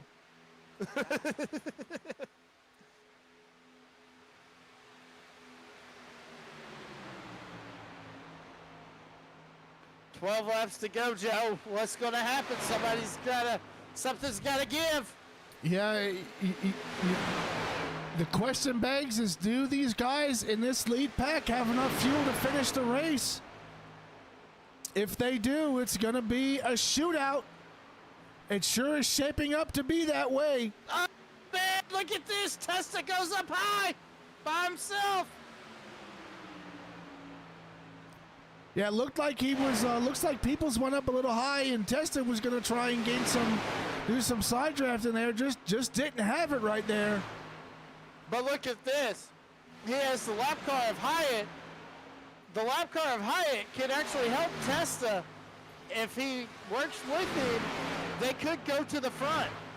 Yeah, and it is all this top four here. People, Essenberg, Powers, and Testa, as the rest of the field 16 seconds behind So it is going to be these 4 cars, 11 laps to go, 10 at the line for the race win. It is anybody's race in this moment in time. If I'm Corey Powell, with 5 to go, I'm coming over the radio and I'm telling Testa, hey, Testa and Hyatt, we're going high. We're going to try to make this move, and now they're picking up another lap car. Yeah, and Oh my gosh! Corey Powell and Howard Peoples are teammates. They're absolutely going to be looking to get hooked up together. You can almost wonder what Corey Powell has to do in order to get up there to give his teammate the push for the win. Well, and that's the thing also, you know, with Essenberg being in the middle of them, Corey Powell can't get up to his teammate and battle his teammate for the win and push him away from the field, as we've seen so many times on the last lap. Yeah, it's almost like Corey Powell is going to have to make a run and get to the either outside or the inside of Essenberg, leave him out to dry and hook up with his teammate. But as soon as he does that, Ryan Testa is going to get a little bit of momentum and slide up in there. And Joe, I just want to add, you were right. Marcus Bender said the 33 car, my computer froze, then crashed. I'm so sorry for taking people out. Yeah, I had a feeling that's exactly what it was based on what it looks like. And I hate it for Justin Young to be the recipient of that. But, it's a term that was used in the Forrest Gump movie. Stuff happens. Yeah. They got to be running down this backstretch. I was running. Who's going to be taking the trophy back to Greenbow, Alabama? All right. Yeah, we'll go on board here with Joseph Essenberg as he looks like he is just hanging out, waiting for his opportunity as we have 7.5 laps to go here. It is still anybody's race here at Daytona for the Ideal Pest Management 225. Yeah, Joseph Essenberg just doing a great job breaking up the 2 teammates of Howard Peoples and Corey Powell. Yeah, and that is exactly what he wants to do here.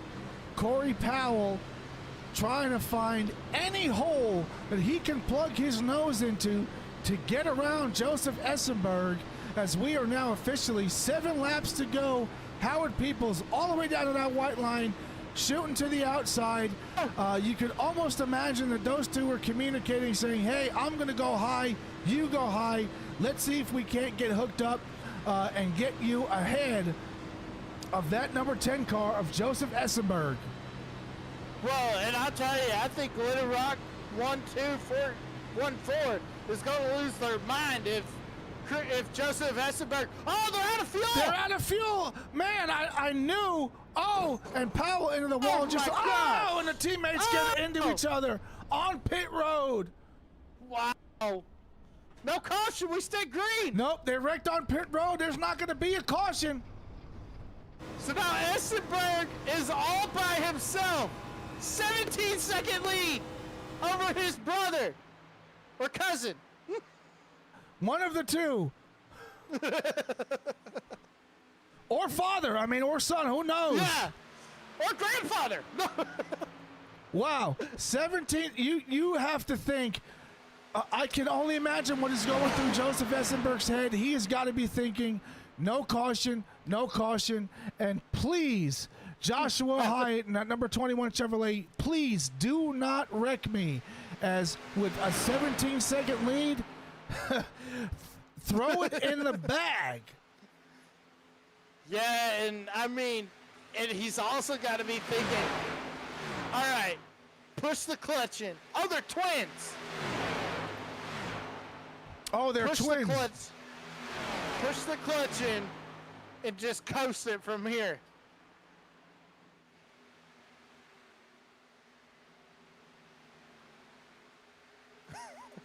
The two Essenbergs. How about that? Wow.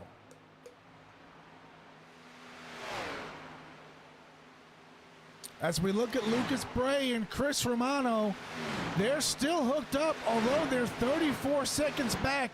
The only way anybody is going to catch Joseph Essenberg is with a caution. Yeah, or he runs out of fuel. Yeah, that too. Oh, he's on pit Oh my road! gosh, he's out of fuel! Oh my God! Joseph Essenberg is out of fuel! Oh my gosh. I'm not going to say anything anymore. I'm not. So this means that Romano goes back to the race lead. It looks like, as it stands, Echapar might cycle to the lead with Romano and Bray less than a second behind him.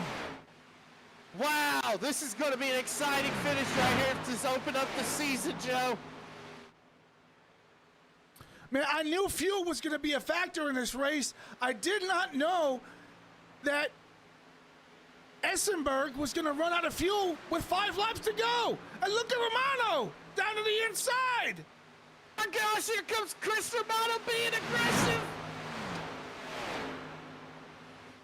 Echapar trying to hold on. They've got a lap car in front of them. It's going to be Romano and Bray behind Echapar. Oh.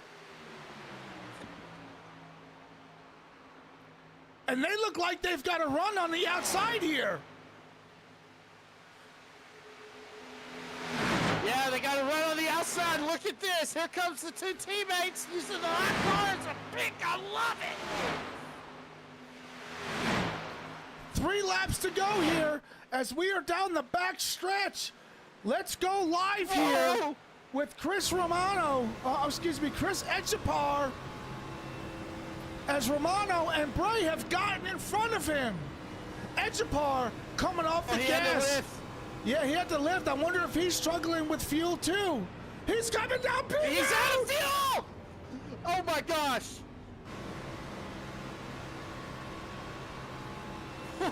Wow. Oh my God. 2 laps to go here. Romano and Bray out in front. They've got a 5-second lead on Peoples. It's just going to be those two. Wow. It's a passing lap car of Justin Young.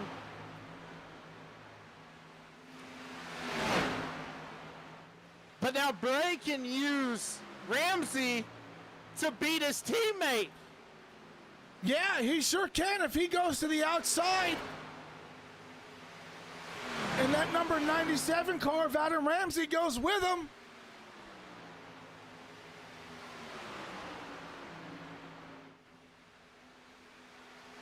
White flag!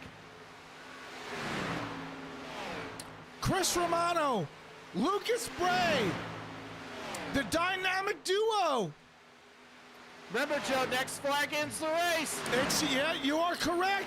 We hope that there's nothing that comes out so we can see what Lucas Bray decides to do. Is he going to push his teammate to the win, or is he going to try and make a move as they come down the backstretch, get ready to go into turn number 3? Chris Romano, Lucas Bray, 7 seconds out in front of the next car behind them. Here he goes. Oh, Bill's going to get in the middle of it. I don't think he's going to be able to get him. It is going to be Chris Romano taking the checkered flag here. Just like he did last week. Unbelievable.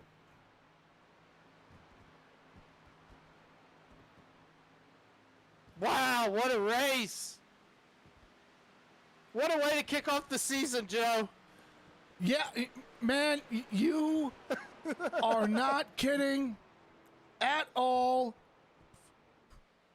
Your podium finishers of tonight, Chris Romano, Lucas Bray, Howard Peoples, in the Ideal Pest Management 225 here at Daytona Speedway. What a finish we had.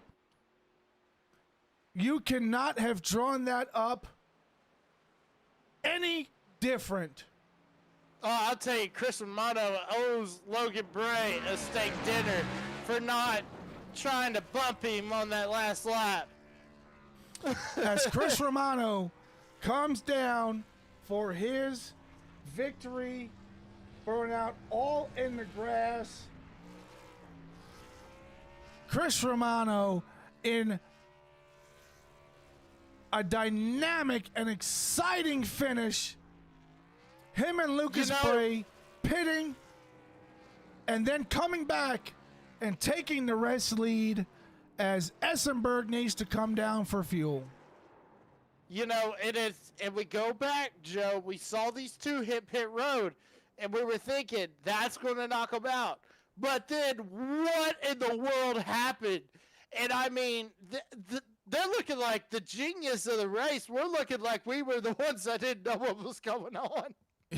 Man, I'm speechless. I'm almost speechless. I really am. I cannot believe it.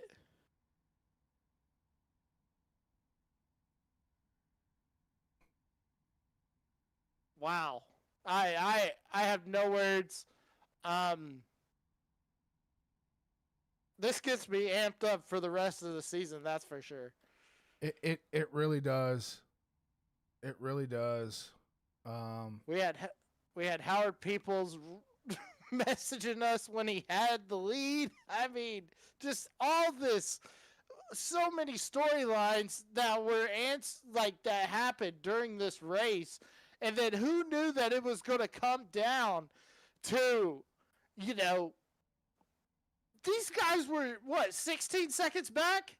Yeah, they were until wow. until Essenberg went and pit.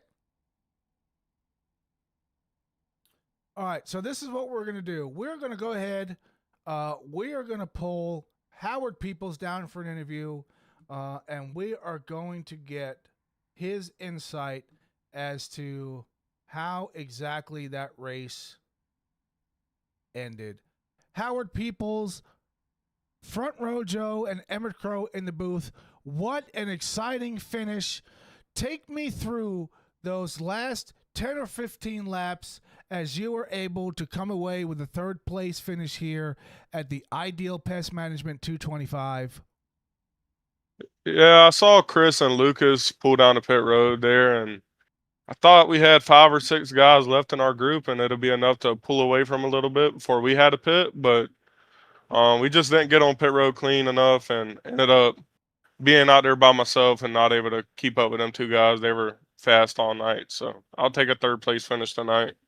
So, Joe, I have some breaking news. It was actually Howard's dad in the chat, not Howard messaging us during the race like we thought. Yeah, we thought you were we thought you were That would have been pretty impressive. It sure would have, man, because you know what? I've been in some races and there are guys typing in the chat while the race is going on, and I'm just like, man, how in the heck are they doing that? Yeah. But yeah, ended up being a great day for the Meatball Motorsports guys. Would have been both on podium or close to it if we could have got on pit road cleanly. But just not how we wanted to end, but a solid day for us. Well, most importantly, no meatballs. For sure. We're just gonna keep plugging away at it. That's a great start to the season, and we're gonna look to win this championship this year. Yeah, third place finish. Although it's disheartening that you didn't get a win, you're still going to gain a ton of points, putting you behind Chris Romano and Lucas Bray and ahead of the rest of the drivers here in the All-American Racing Network O'Reilly Series. We look forward to seeing you next week, Howard Peoples. Again, yes, sir. Congratulations on your third place finish. Is there anyone that you want to give a thanks or a shout out to before we let you go? Yeah, for sure. I want to give a big thanks to Carolina Wheel Repair and Meatball Motorsports for having me out and letting me race for them. All right, Emmett, do you have anything you want to add before we let him go? No, just man, talk about. I mean, it's just gotta feel. You were in this thing, you were in the lead, and then all this chaos happened. I mean, you just gotta be in a glass case of emotion for sure, right? Yeah, man. Just the pit stops just didn't go our way, and that's part of super speedway racing. They had to help, and I didn't. And yeah, it stings a little bit for sure, but we're gonna come back. I think we got Martinsville next week, and we gonna let it be fast there. All right, well, we'll see you at the paperclip next week. All right, brother. Good talking with y'all. Talk to y'all next week, hopefully. Yes, sir. All right, let's go ahead and we are going to talk to our second place finisher of Lucas Bray. Lucas, this is Front Row Joe and Emmett Crow in the booth. Man, what a finish here at the Ideal Pest Control 225. I'll be completely honest with you. I thought you and Chris were out of it as you came down for fuel with about 15 to go. What were you and Chris talking about as you guys strategized for that green flag pit stop with just a few laps to go? Well, it was my call really. Chris fought me the whole time. Like he wasn't about it. But I did the math, and we were probably 5, 6, 7-ish laps short. And there's no way you under green you can save and make that much up. Even if you're running half throttle, I don't think you can make up 5, 6 laps. So luckily I talked him into it just when we came into our pit window, and it paid off. Stayed green the whole time. Yeah, and then with Essenberg coming down with just 5 laps to go, me and Emmett here, I mean, we were just absolutely screaming in the booth because we were talking the whole race about how much fuel was going to play a factor in this race. I did not think that it was going to come down to 5 laps to go for us to crown our champion, and Chris Romano, who was your teammate. Man, what what is going through your head as you guys see Peoples come down pit road and you and Chris go ahead and end up being 1 and 2?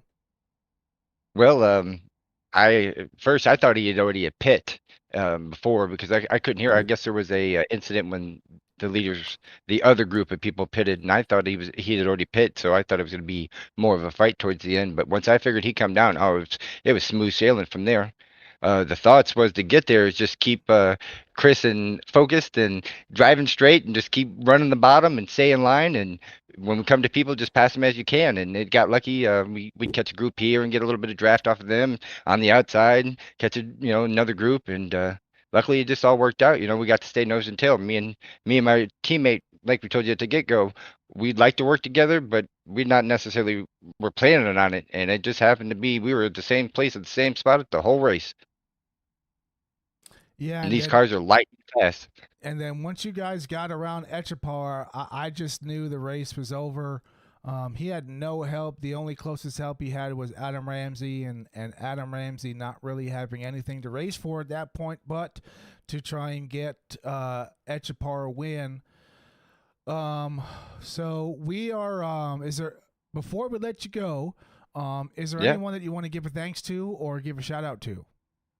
Oh yeah, I'd like to give a shout out to my wife first and foremost. She sits here and lets me puts up with me playing this game in our living room and practicing every night and screaming and hollering and cussing, and there ain't no telling what'll be going on over here in the corner. And then EPI for really fast setups, and Hyper Performance. That's another team I work with a bunch, and they've helped me develop it. And Chris for being a teammate and sticking to the plan. Yeah, and you and I are actually teammates on Hyper Performance. Sure are. We won't get into too much details as we're not sponsoring the race, but I was giving you so many kudos as to how good of a teammate you are, and we were curious to see if you were going to try and make a run for the win or if you were just going to run 1 and 2 with Chris Romano. but second place finish here. Emmett, do you have anything that you want to add to Lucas before we let him go? All I gotta say is Chris Romano owes you a steak dinner for you not getting loose or anything on that last lap. Right? Well, all right, Yeah, Lucas, we'll let you go. We will hopefully see you next week at Martinsville. I plan on it. So hey, I appreciate you guys putting on this race, and it's been a real fun time. Yes, sir. You have a good night. You too.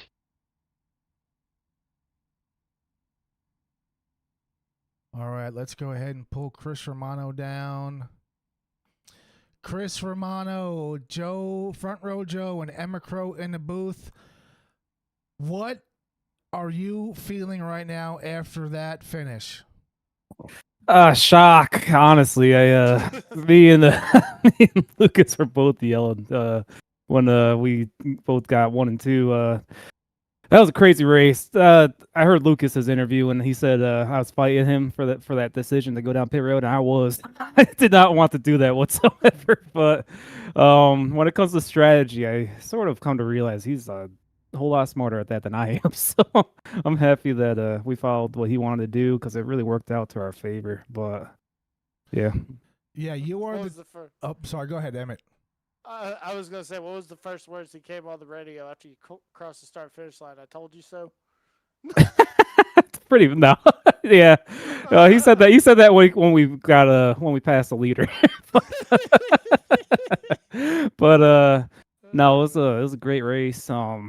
Man, I was telling Lucas, I really wish he just came off of 4 and fought me a little bit because, but I mean that's good on him for being a good teammate, pushing me to the win. But I really think I wish we could both won just because I feel like this race it was just me and him worked really well together. It was a lot of fun running with him, and just everything that we did, high, low, we just made sure we each other had each other's draft and just worked really well together. Well, I told him. I said, Chris Romano owes you a steak dinner for not wrecking him on that last lap. Yeah, either that. I told him. I think it was 3 to go. We're 1 and 2, and I was like, "Hey, we could just have a drag race. Come beside me. We'll see who comes across us first." But Yeah, Give him some TV. So I am actually, aside from the league, I am a teammate with Lucas at Hyper Performance, and he is one heck of a teammate. I've been in so many races with him where, we've been in the same position. I spotted him a whole bunch of races, and he's not greedy. So if he's in a position like he was tonight, he's going to let you have your moment of glory, and he'll just accumulate the points that he does accumulate for the championship series. You guys are both teammates and at Revolution Racing, and it looks like you guys you're out to a really good start to the season. We have Martinsville next week. Martinsville short track racing can get pretty hectic. But we look forward to broadcasting the majority of this league here. It's been some pretty exciting racing here at the All-American Racing Network. But Chris, last question we have for you. Anybody that you want to give thanks to or shout out to before we let you go?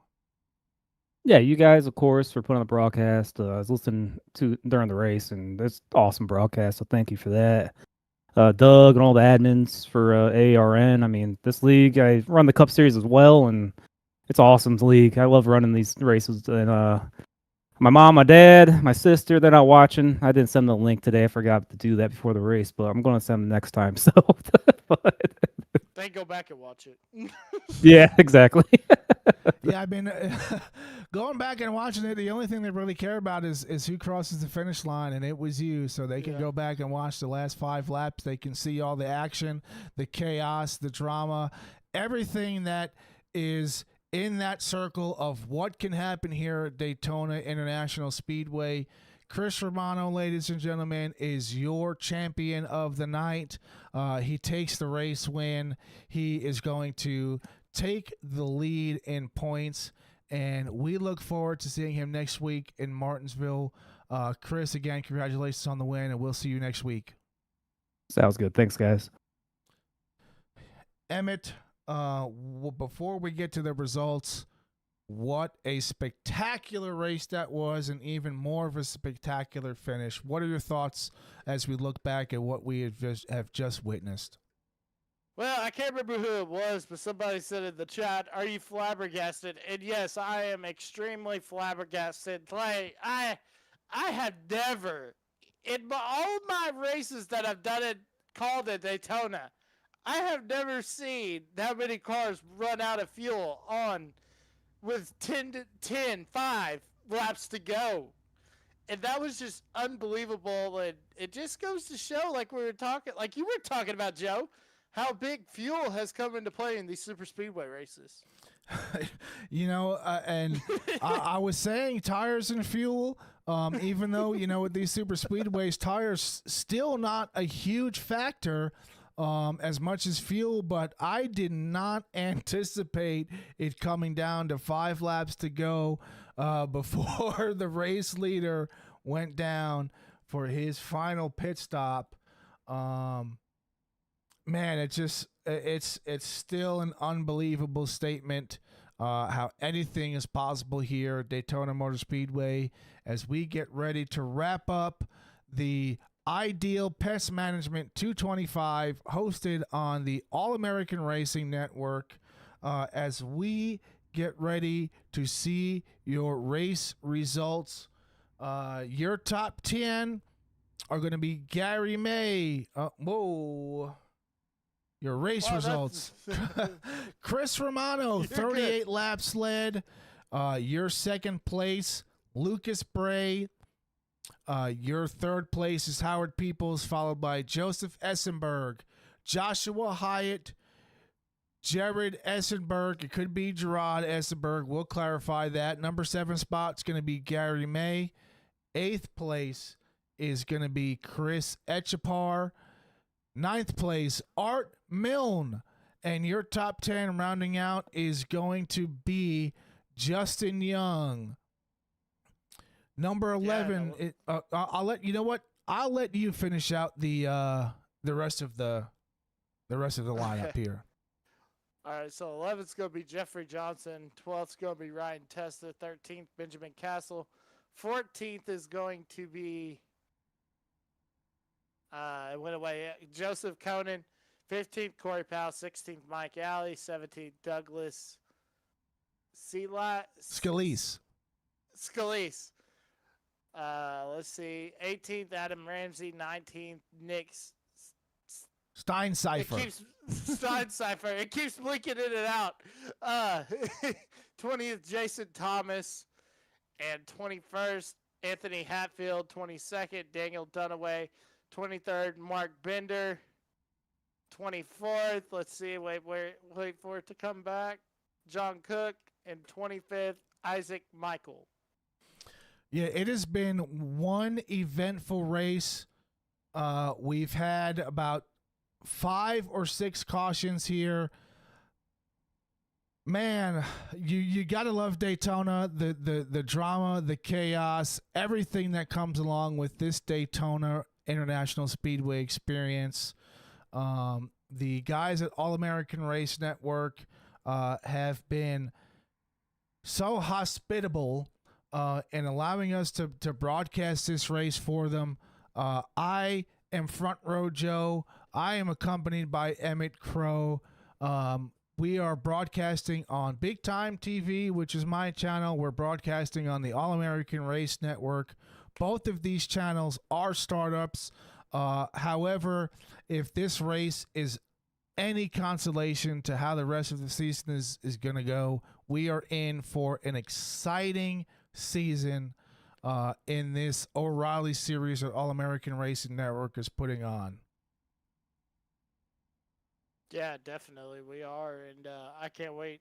Next we go to Martinsville. I mean, what better way to cap off this than head to the teeniest half mile in NASCAR and take it to the hot dog capital of the world, Martinsville Speedway. Unbelievable. Yeah, you go from one of the longest of the longest to one of the shortest of the shortest. So Martinsville is definitely going to be an exciting.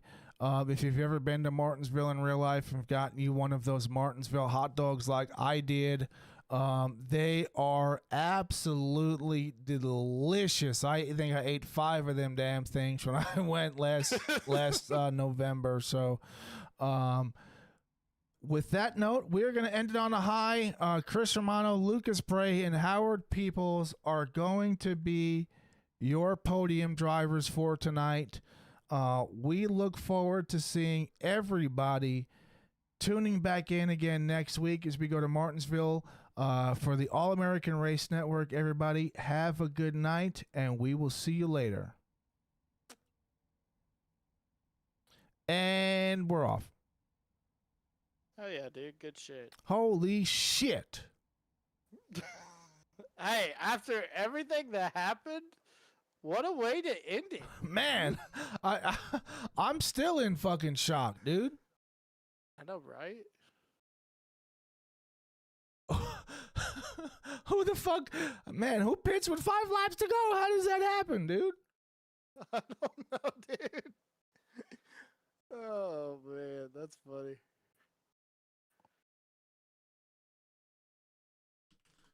Man. I would after those 2 pit, I would have never thought that Chris Romano would have won this race. I didn't think it, but I was like, they did get. When I saw him get hooked up on pit road, I was like, they might have enough momentum if this thing goes green all the way. And it's not easy to do to pit, with somebody to get some draft. Yeah. I've been in Daytona League races before where, all 4 of my teammates, we pit. Somebody fucked up, somebody spun out, and then Yeah. you just don't get hooked up again. But those 2, man, they really knocked it out of the damn park. So, I thought it was funny how he was fighting. Can you imagine if he did not pit? Oh, my God. Oh, Logan Bray would not let him live that down if that would have happened. No, he sure wouldn't have, man. Damn. Oh my goodness. All right, let's see who's still in Discord. Any of these guys are still in Discord? No, they're all gone. All right. Wow. Holy crap.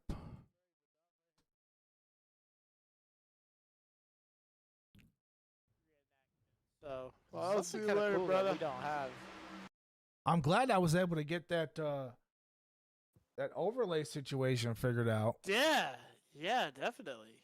And man, I swear to God, I said in the broadcast, I literally, with 45 minutes to go, I was like, fuck it. I'm going to try and set this thing up, get it at least somewhat presentable for the race, because like the grid and the podium on Streamlabs, there was a huge black border behind it that almost took up the whole entire screen.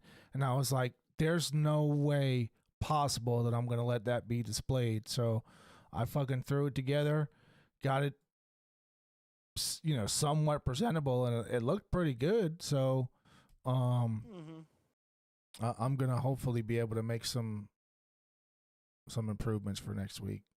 So do you need my PayPal? Or will I send that to Douglas? yeah, send that to Doug, because I gotta send him mine too, and okay, and all that shit. And yeah, I'll send it to him right now. And then yeah, because I sent that agreement back, which yeah. I'm glad that he did that, because I've been meaning to do that for all my gigs, because I've been screwed a couple times. And once you get screwed a couple times, you're like, fool me once, shame on you. Fool me twice, shame on me for not filling it out. Getting it on paper. Let me go back, and I know he sent it to me, so I've been so fucking locked into getting this thing set up that I didn't even Did you work today? No, I'm actually off until Friday night. Oh yeah, how'd the race go? Oh man, the Darlington race was awesome. Well, did you go to that Bandolero race? No, so the first I'm probably gonna end up missing the first race for them, because I'm going camping that weekend. Okay. But I'll the guy said that they were thinking about going to the track and doing some practice this week. So if if he does, I'll probably go out and end up hanging out with him for a little while. He was actually at Darlington, so I got to link up with him there. I didn't even know he was going. I told him I was going. He said he wasn't going, and then he sends me a picture. He said, "Hey, we're at Darlington. Are you here yet?" So I said, "Shit, where you at?" So we went and linked up for a little bit. But hell yeah, man, it was so fucking hot. I drank five beers, and I didn't even feel like I caught a buzz. I was sweating so much. I feel like I sweat all of that shit out before I had a chance to consume it. But it was fun. Hated that there weren't that many wrecks, man. I don't know if you watched it, but like, oh, I watched it. It was. Well, It's like they weren't fighting for position at all. If somebody got a run on them, they were just letting them go by, and I was like, I mean, I guess I can kind of see, but fucking Reddick wrecked freaking Busher, and then he went up and wrecked Larson. Was it Larson? Yeah, when he was trying to catch Brad. Yep. Dumbass. Man, I mean, I was, my buddy was saying he was watching the interview with Reddick after the race, and it was almost like Busher was going to come down and pit, and that's kind of why they got into each other. But I didn't. That's not what I saw on the track. I saw, and that's what we were talking about. I was watching with my buddies on Discord, and we were talking about how Busher's going to come out there going 100 miles an hour, and then Brad's going to come over and beat the shit out of him with this. Dude, my buddy said we might want to stay after the race because fucking Busher's going to have something to say to him about that. But well, yeah, because he wrecked him last year too. Yeah. But I just the way these fucking Toyotas are running this year, I just, especially Reddick, I don't want to jinx anything, but he might win the championship this year. Well, it pays to sue NASCAR. It sure the fuck does. It sure the fuck does.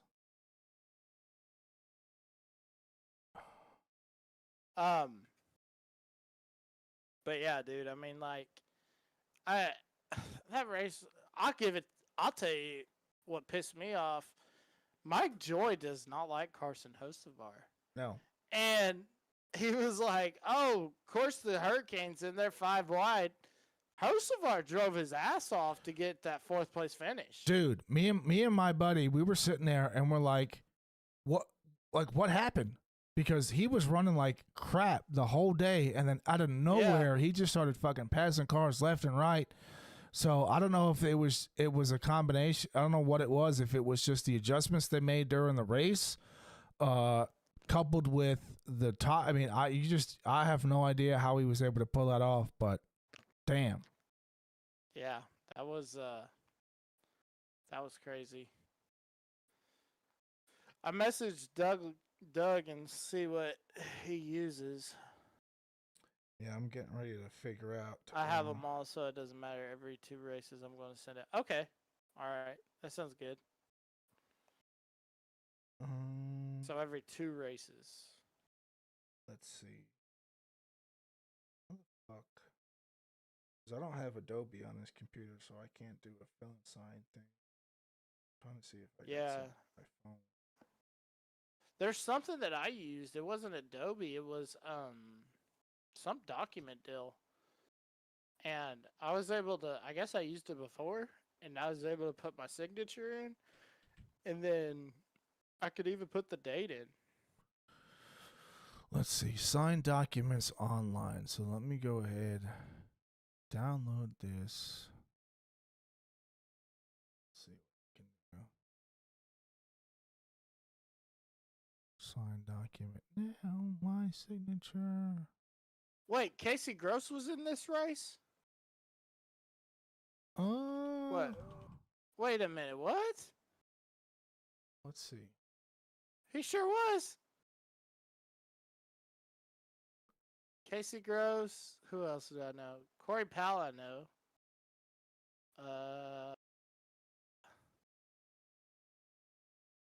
Let's see who else. That's about it. Justin Lanier. Chris Perry. Holy shit.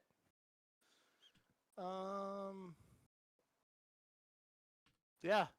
Those guys, I do Tobacco Road, and those guys run in there, and then also do on Sunday afternoons I do East Coast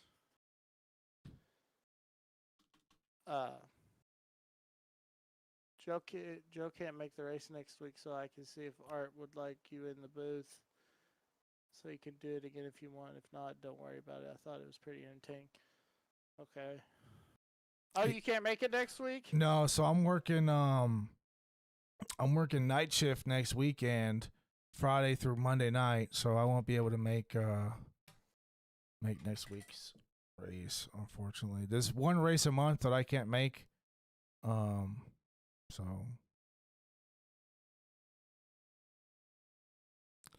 where is the damn I just fucking oh my god. Mr. Kill is messing with me.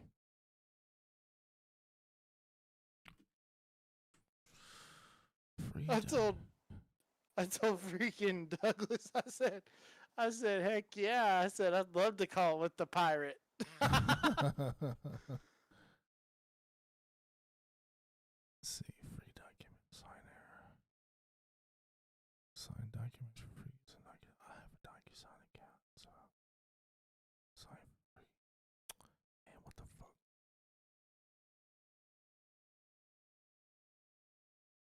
So a lot of these guys didn't run. Oh, this is Cup Series. That's why. Okay.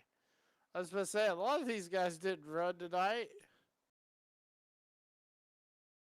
Yeah, it looks like they got 3 leagues, a Cup League, a Truck League, and an Xfinity League. So, Okay, so what time tomorrow night? tomorrow night is 9 Eastern. Okay, so that's what that guy was talking about when he came in here and was talking to you. Probably. Zach? No. So the one tomorrow night is let me hold on.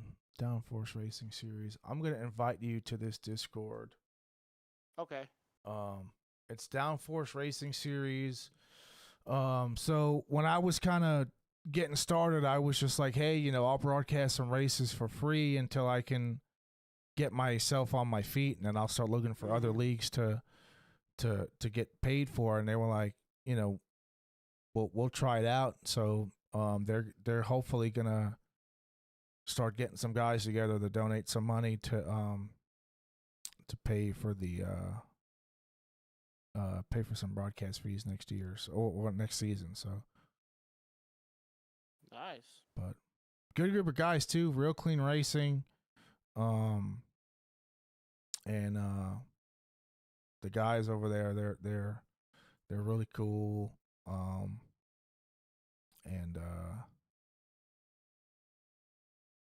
gracious enough to let me broaden my skills by broadcasting their league, so I can't really complain. Downforce.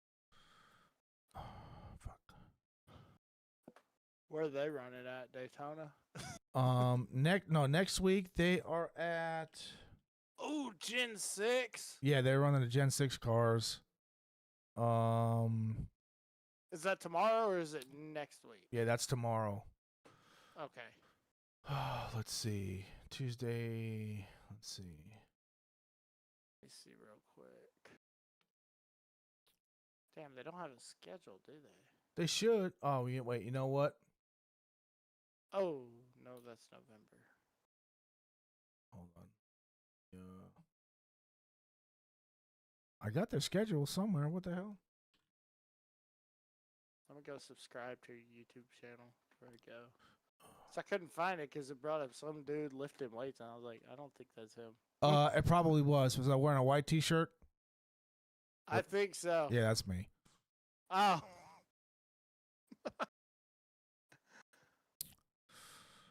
Where's the schedule? I'm scrolling through their Facebook page. They were just at Bristol last week. Oh, they've got a Facebook page? Yeah, Downforce Racing Series. Bob Lacavera.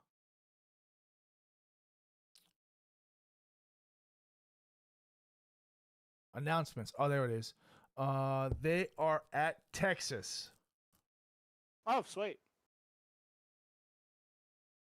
What better way to join you than at Texas? I know, right? Our first race together.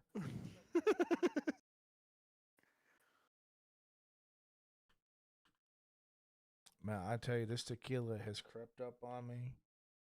I know. I drank a beer because I got those out patches, like that Tucker Carlson was talking about. Mm-hmm.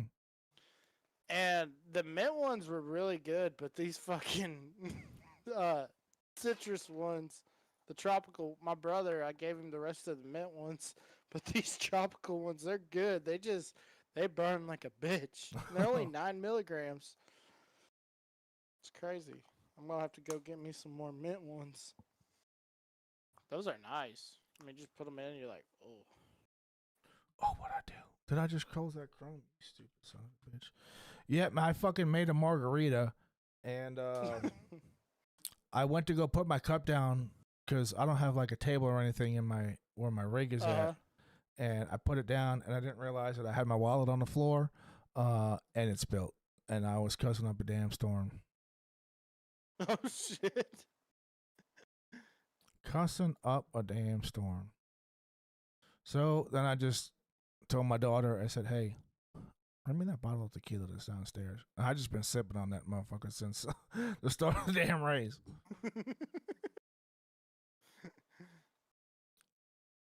Be like, I need a house margarita on the rocks. Oh,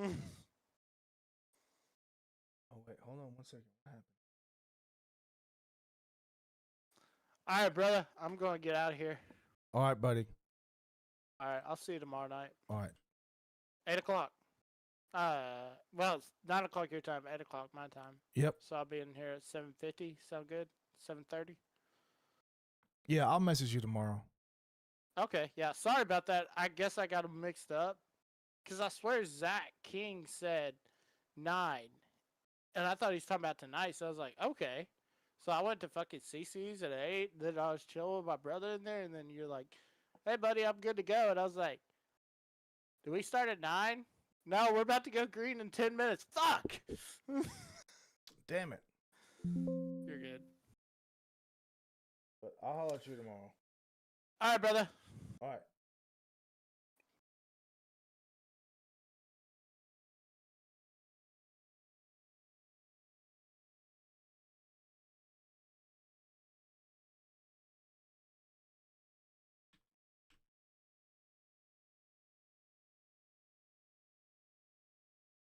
But I'll holler at you tomorrow.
37.